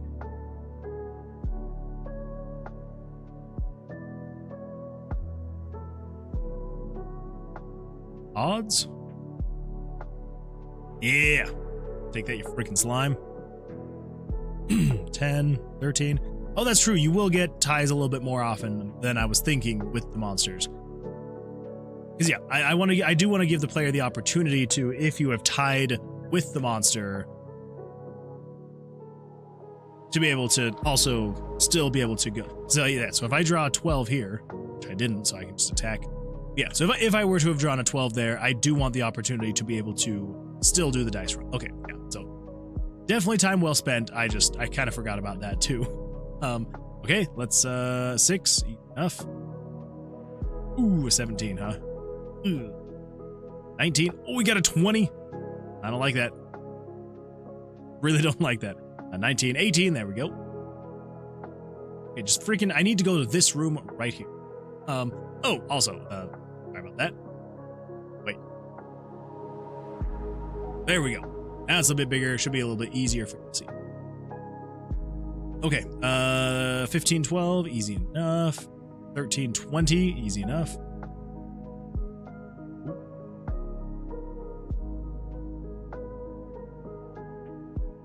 Come on. There we go. Let me just freaking go up to this room. Come on. 19, 16, 21, 20. Okay, what the freak is with this dungeon? So I need to go over, down, over.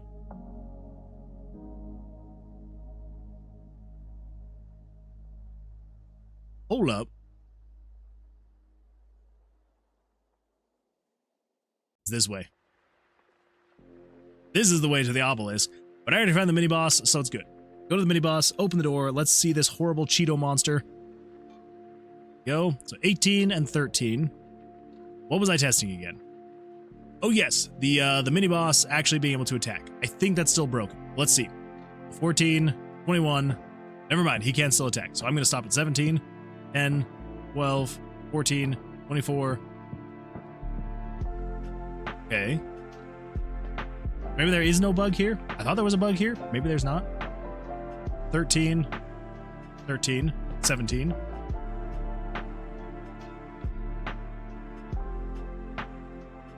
$14, 18.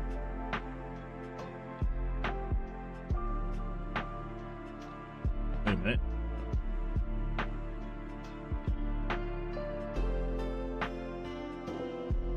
How far back do I have to go to see that?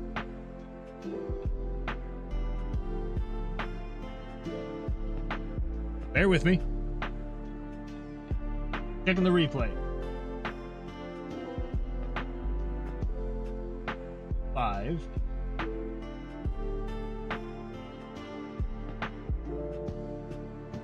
13. Okay, wait. 18. That's what I thought. I had an 18 and he got an 18. We should have tied. I don't know why my fans are going so crazy right now. Like what? My computer's not doing anything. Why is my GPU running so hot? That's not good.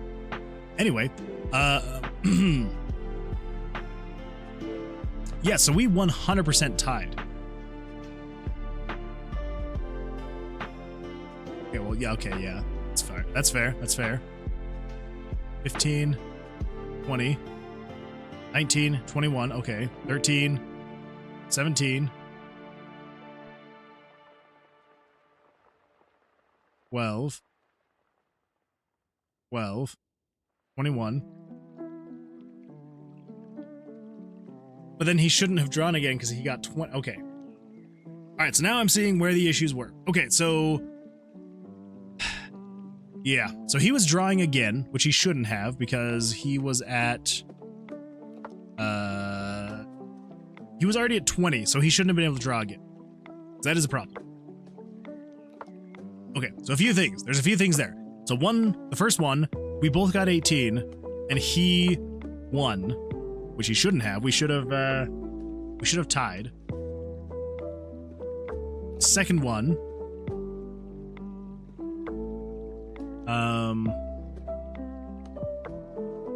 what was the second one? So we tied.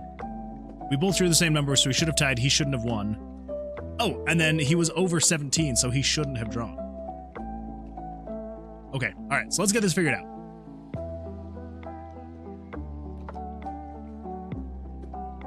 Let's see, Pure Chaos says, gonna hop off now. See ya.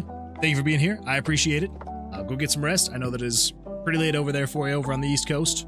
East Coast, not Europe. So, yeah, go get some rest. See you, hopefully, on the Tuesday stream. I really shouldn't drink this, but...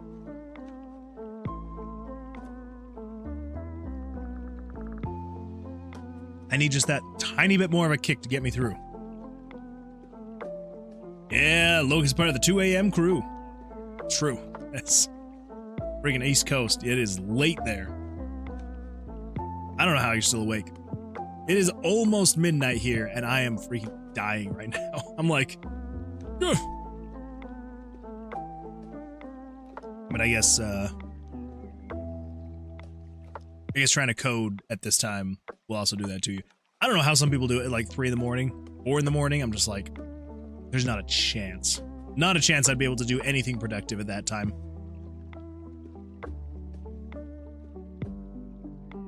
So with the mini-boss, they draw their cards. Soft hand. Monster Blackjack. Sleeping disorder helps. I guess that's true. That definitely would help if you had a sleeping disorder of some kind. That's fair enough. Fair enough.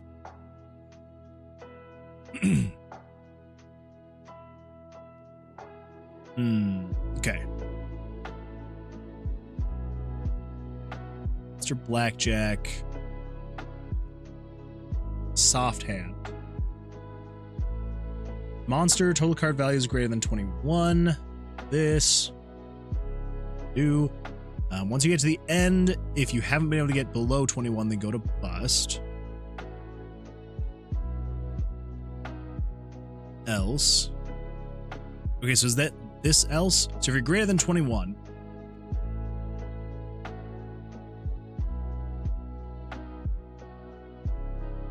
it goes to start. Okay.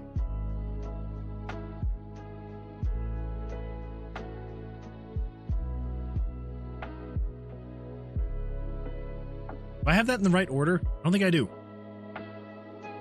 Monster total card draw. You're greater than monster draw limit.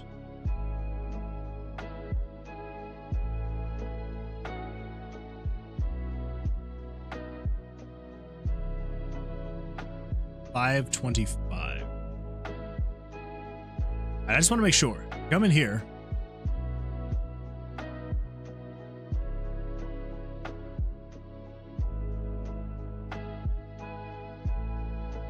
We go down here to 525. Okay, you are equal to 17. That's good. Okay, so what the freak is still going on over here? Got bust.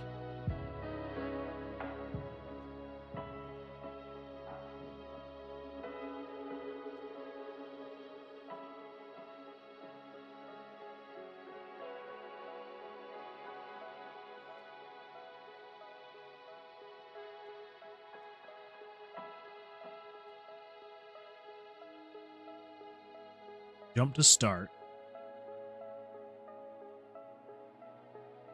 If you're greater than or equal to 21. You're going through, checking all the soft hands, jump to start, and then it checks again if you are greater than or equal to 21. And then if you are not greater than or equal to 21, right here,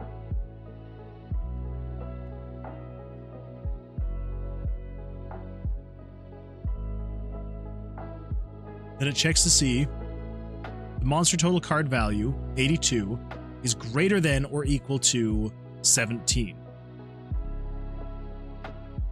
Yeah, that's what we want. If you're greater than or equal to 17. And if the monster total card value is greater than or equal to card total value. Jonah says, I'm in the 7 a.m. and yet to sleep crew. That is way too late / early, but late because you haven't slept yet. What are you working on the moment? So we are working on trying to get it so that if the monster has drawn up to or greater than 17, they will not draw again. I should have taken this into account in the very beginning. I didn't, and now it's coming back and biting me. We had it working last stream, and then I realized, I'm like, oh, we actually want to set this to a variable, because there may be some mini bosses that will say, oh, they can draw up to 18 or 19 as their like varied ability. And for some reason, when I did that, it stopped working, and I don't know why, because I literally just changed a constant of saying, oh, 17 to just being based on this variable, and this variable is equal to 17. And so I don't know why it would have broken, but it did. So who knows? Who knows? Anyway, so yeah, just trying to get that figured out. Not quite sure what's going on. Very lost. Very lost.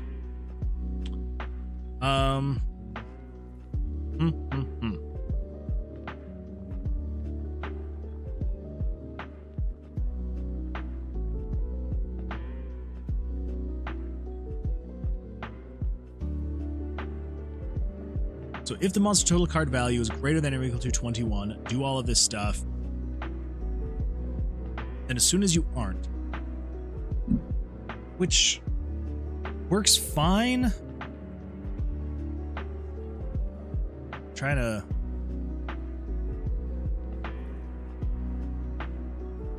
green screen you can see. Hey, yeah, that is the green screen you can see under. That's good times. Okay. Ah, man, I have already forgotten everything that's going on with the process.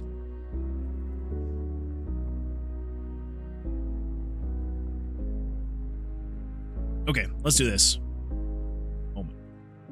Do this. Go. Let's see. JK says mini boss went for a card at 20, I think. That is true, yeah. So they still are going for the cards after 20. There was also, I think it was a tie. Yeah, we tied. That's right, that's right. So there was the tie, and then they were still going for it. Yeah, so the tie, that is one. I'm like trying to remake sense of this whole flow here. So, both drew max amount. Mini boss bust. Draw again. Bust. Mini boss wins.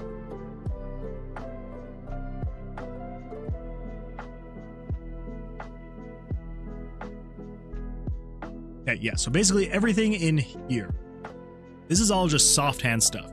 This is just checking to see, has the monster drawn anything with an ace that has not already been subtracted from being an 11 down to a 1. If it has, it runs through all of that, and then so long as it isn't above 21, then it comes down and starts everything here. Because if it is above 21, it busts. Busts, wait for 30 frames.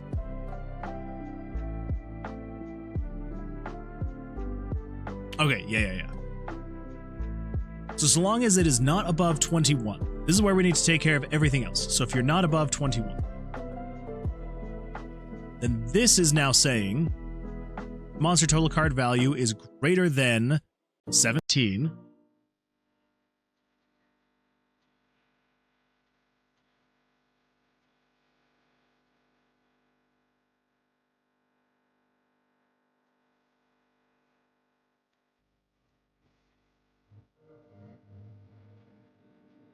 Yeah, so if you are greater than 17, then it has two options. Either if the monster has drawn higher. Oh, no. No. I'm currently saying greater than or equal to. We do not want that. We just want to say if you are greater than the player's draw value, then jump to mini boss wins.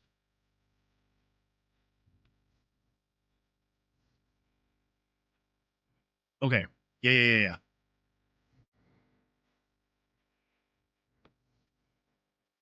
I also don't think we want the else here, so we need other conditions. Yeah, so if you've drawn more than the player, the mini boss wins. If they have drawn equal to the player, where would... I guess we just need to turn on tie. Roll, switch, turn on tie. Maybe?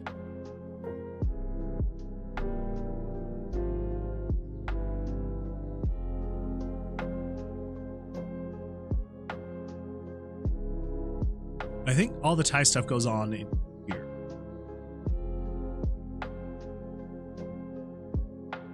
Death, player being damaged. Draw cards. Yes, okay. So I think really, ultimately, we just need to say turn this self switch on.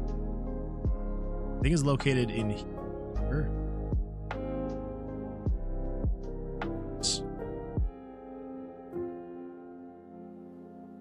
Okay, so I think over here then, if monster total card value is equal to that, so yeah. We're gonna do a script call. We're gonna turn on 9-6B to true. Then let's not turn on tie.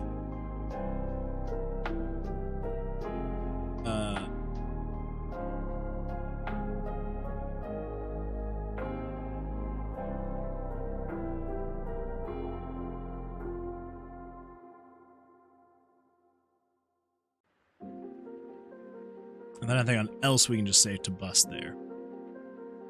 So yeah, so if the monster is drawn more than the player, then the mini boss wins. If the mini boss has drawn as much as the player, then turn on 9-6B to true, which should then go through and determine if the player and the monster have tied, then it'll turn on tie. So basically anything else other than that is bust.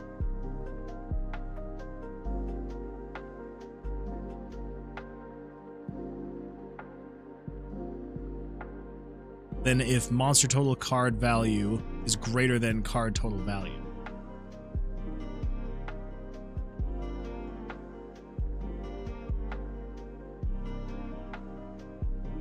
That is everything that we would need there. Mini boss wins.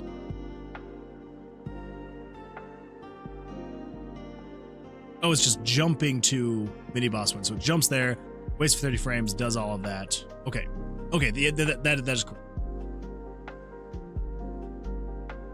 Else, if 82 is equal to 21, 35 is equal to 21. Both drew max amount. Mini boss bust. We don't want that because you're supposed to be tying.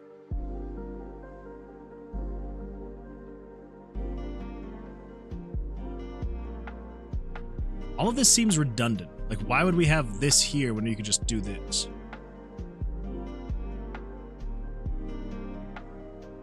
Oh man, this is such a freaking... I don't know what I did here. This is just nuts. Okay, so technically we do not need this. We can just delete that and we can cut this and put this here.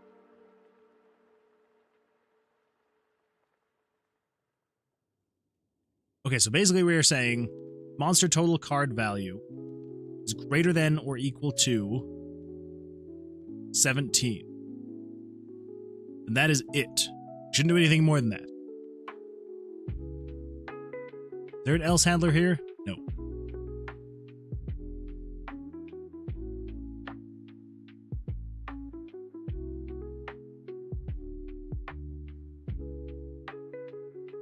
And basically this needs to reset at the end of the else. Oh man, what was I doing here? This is so all over the place.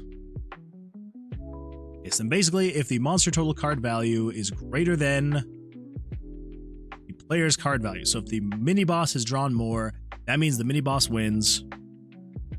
Mini boss wins, wait for 30 frames, turn on Monster Blackjack, turn on that, turn off these self switches. Okay. Else, if the monster.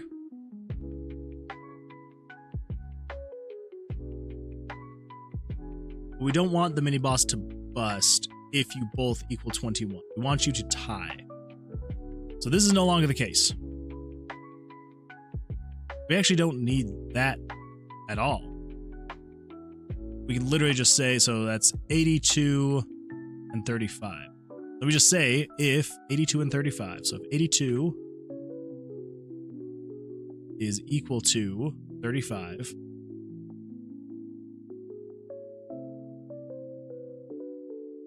tie. We have 30 frames. Don't turn on mini boss bust.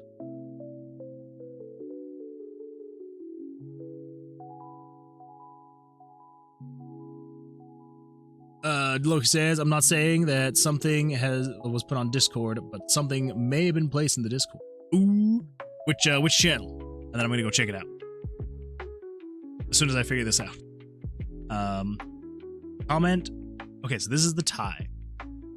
Now, how was I determining how to do a tie again? So don't turn on mini boss bust. Just don't do that. So then over here, and monster blackjack, and then if tie failed is on.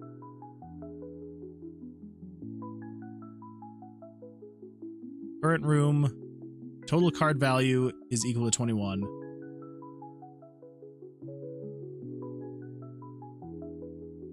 Turn on tie. Okay, so I think that means down here,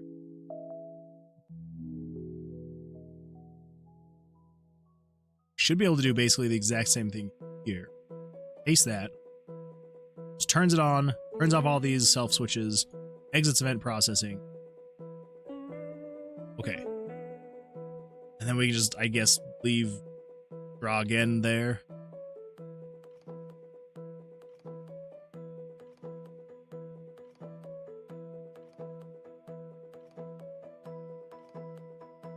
I think we can get rid of that. Okay, so what is this else handler of? Else handler is of 17, yeah? Okay.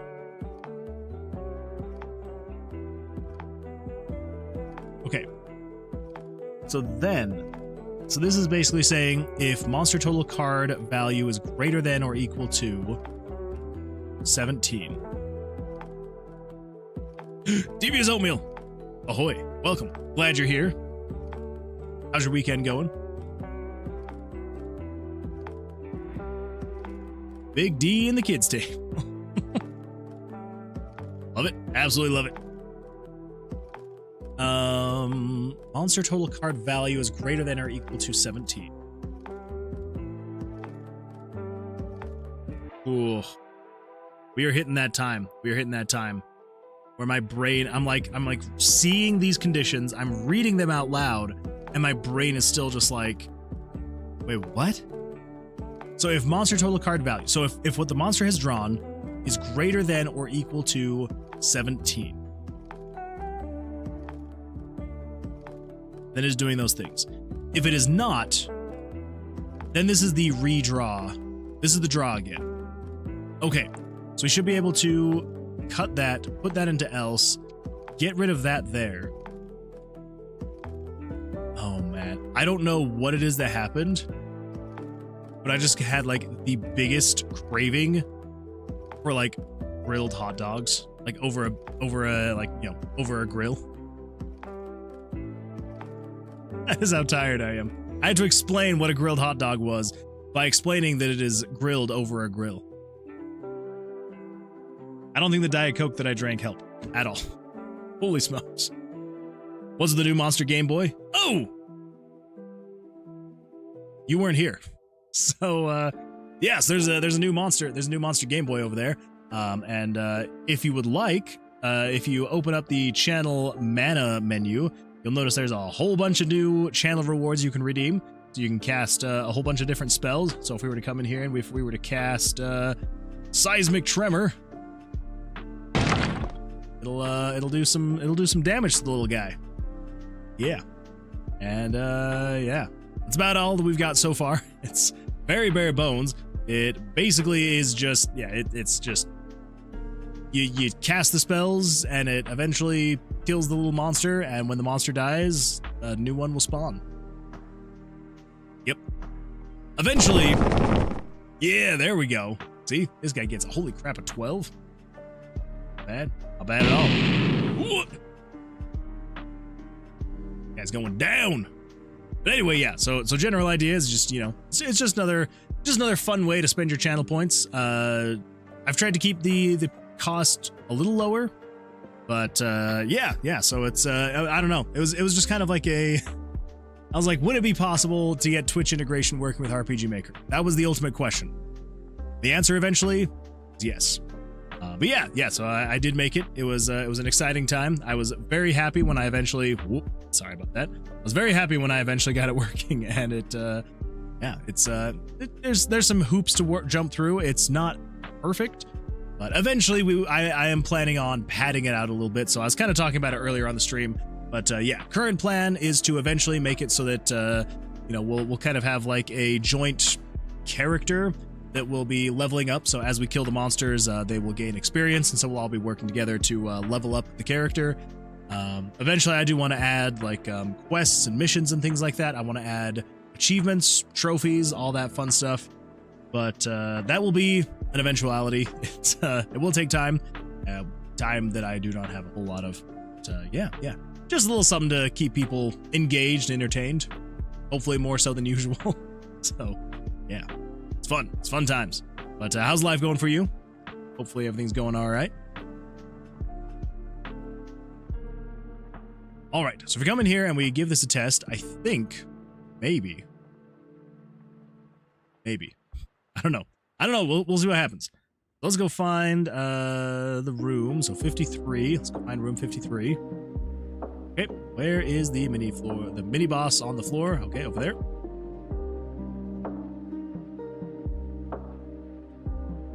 Evie says, going great. Next fest just ended, and my game got a crazy boost in wish lists. That is absolutely fantastic. I am very happy for you. Maybe one day I'll be able to join Next Fest. That is super awesome. Congratulations. Yeah, I'm glad that things like that come along to kind of like help boost engagement and get eyes on the projects and things like that. So very nice. 2 thumbs up. Kind of sad that it's over already. I feel like it like literally just started, but to be fair, I feel like just everything in general in life is just flying by right now. So I guess I shouldn't be too surprised. All right, so let's see if we can do some testing. What's the delivery day for Tomb? That is a great question. If you would have asked me like 5 months ago, I would have said, summertime. That is the goal, summertime. My goal right now is sometime this year. Hopefully before the end of the year is my goal. Honestly, I just need to do better at not adding more features. I need to be content locked. I need to be like, okay, this is what we've got. This is the roadmap. These are the plans. I'm not adding anything more than that. I'm not changing anything more than that. Just sticking with what we got. Because the problem is I keep just being like, ooh, this would be a good idea. Ooh, this would be fun. Let's add this now. Let's change this. I just need to be like, stop. Stick with what you got. All look good.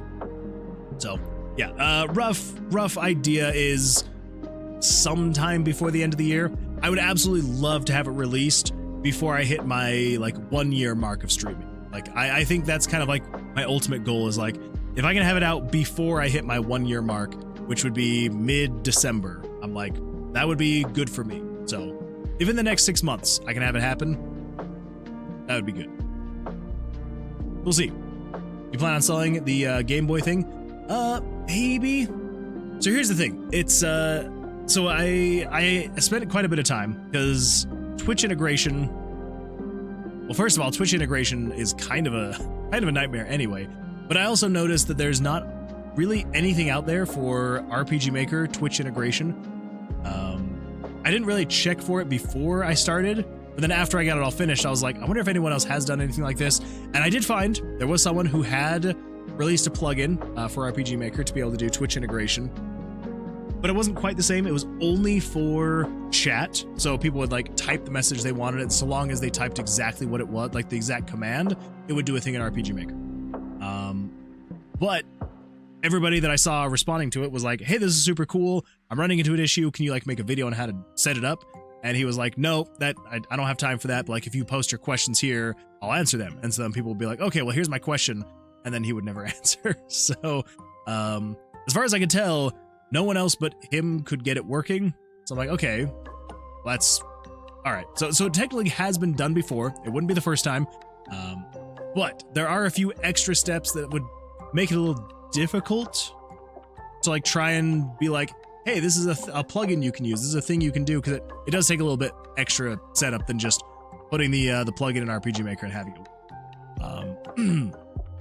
But I do kind of think that maybe eventually, once I'm kind of getting like it fleshed out, I may even just turn it into like its own standalone game where like you could just, I mean, it probably wouldn't be very entertaining because it will be designed in such a way to where it's like you're not meant to like sit down and just play this game, because it will literally is just like you clicking a button and casting spells. So it wouldn't be super engaging, but I'm like, could be maybe fun, maybe kind of. So I might. Yeah. Loki says, yeah, I had to write a full guide to even do a video guide to assist with setup for the BPIT manager.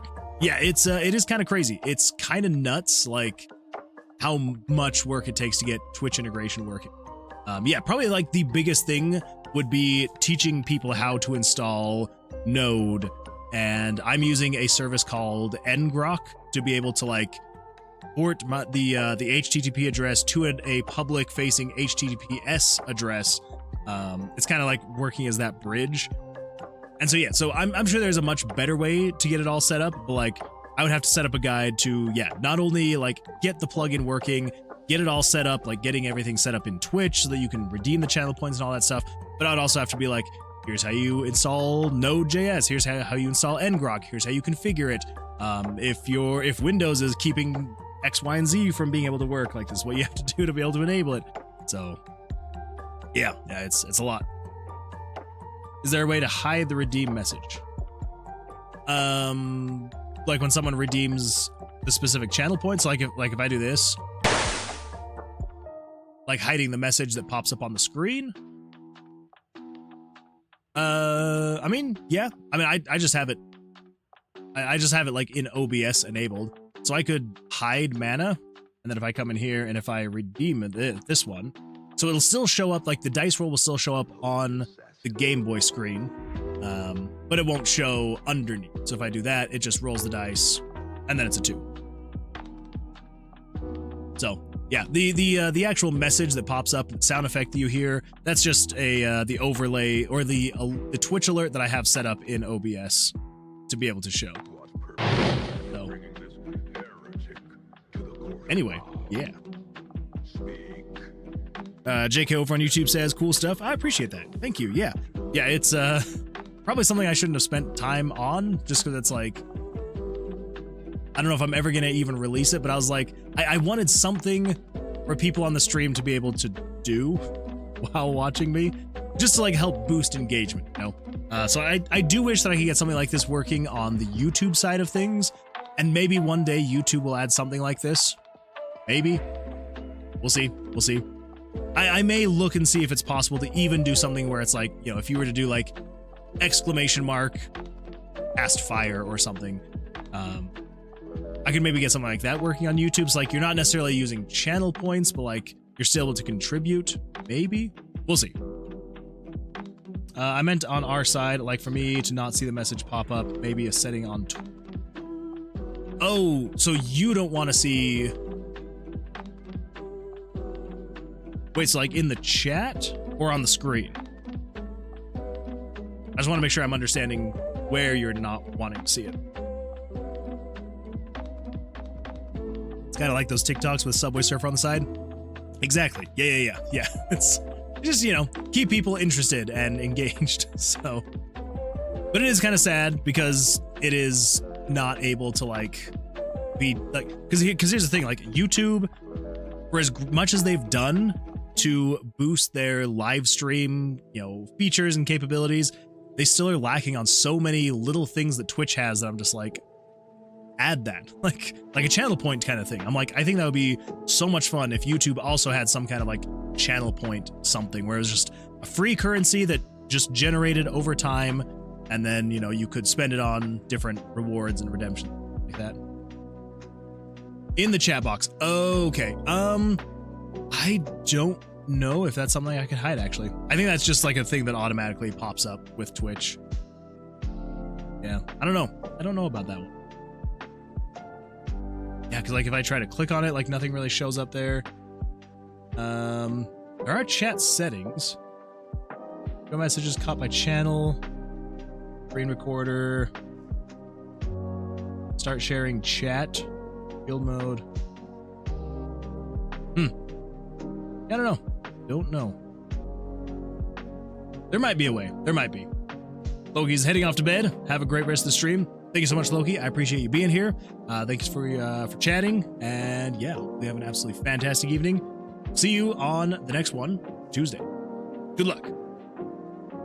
If it can be hidden, that would actually unlock a whole new wave of stream game. True. I'll have to check on that and see. Because I would probably want to make sure that I don't hide all of the redemption chats. Because it is kind of nice to like have people like be able to see in the chat other things that people are redeeming, you know, the other channel point redemptions. But I could see that it would be kind of nice to you know, turn off, you know, be able to turn off it in the chat. Yeah, absolutely. Okay.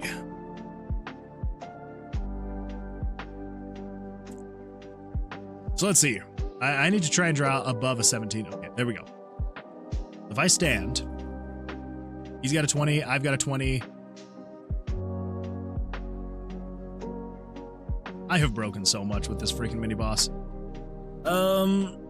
I don't think I have the mental capacity to fix the mini boss tonight.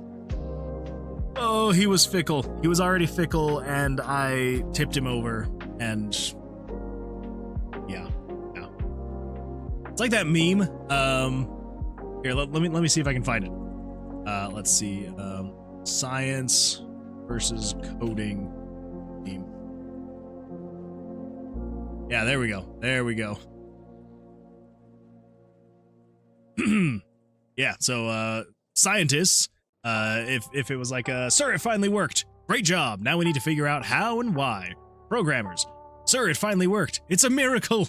Now don't touch it, or it may never work again. That is exactly how I'm feeling with this mini boss right now. It's yeah, very much so on the programmer side. When it finally worked, I shouldn't have touched it. Should have let it run its course, but oh well. Such is life. That is.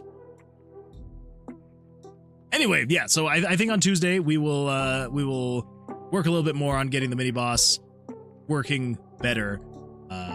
Because yeah, we definitely do not want it drawing past a 17. That is a hard line. We don't want it actually doing that. So it's not like I can just be like, whatever. Because anyone who knows Blackjack, if they draw an 18 and you're at a 19, and then they draw another card and they get a 20, it's gonna kind of, you know, piss people off, because they're just gonna be like, what the crap, he was at 18, I was at 19, I should have won, because they have to stop at 17. So yeah, we're gonna get it fixed. Gonna be fine, gonna work. We just need to, you know, make it actually happen. So anyway, though, like I was saying, it's been about 4 hours now and my brain is just booked, so I think I'm gonna head to bed. But it's been an absolutely fantastic stream. Thank you everyone for being here, for chatting, for participating. It was so much fun, so thank you all so much.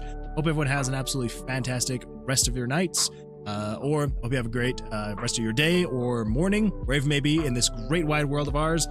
And yeah, that's about it. So take care, good luck. We'll see you all on the Tuesday stream, same time, same place. So until then, take care, good luck, see you then. Goodbye.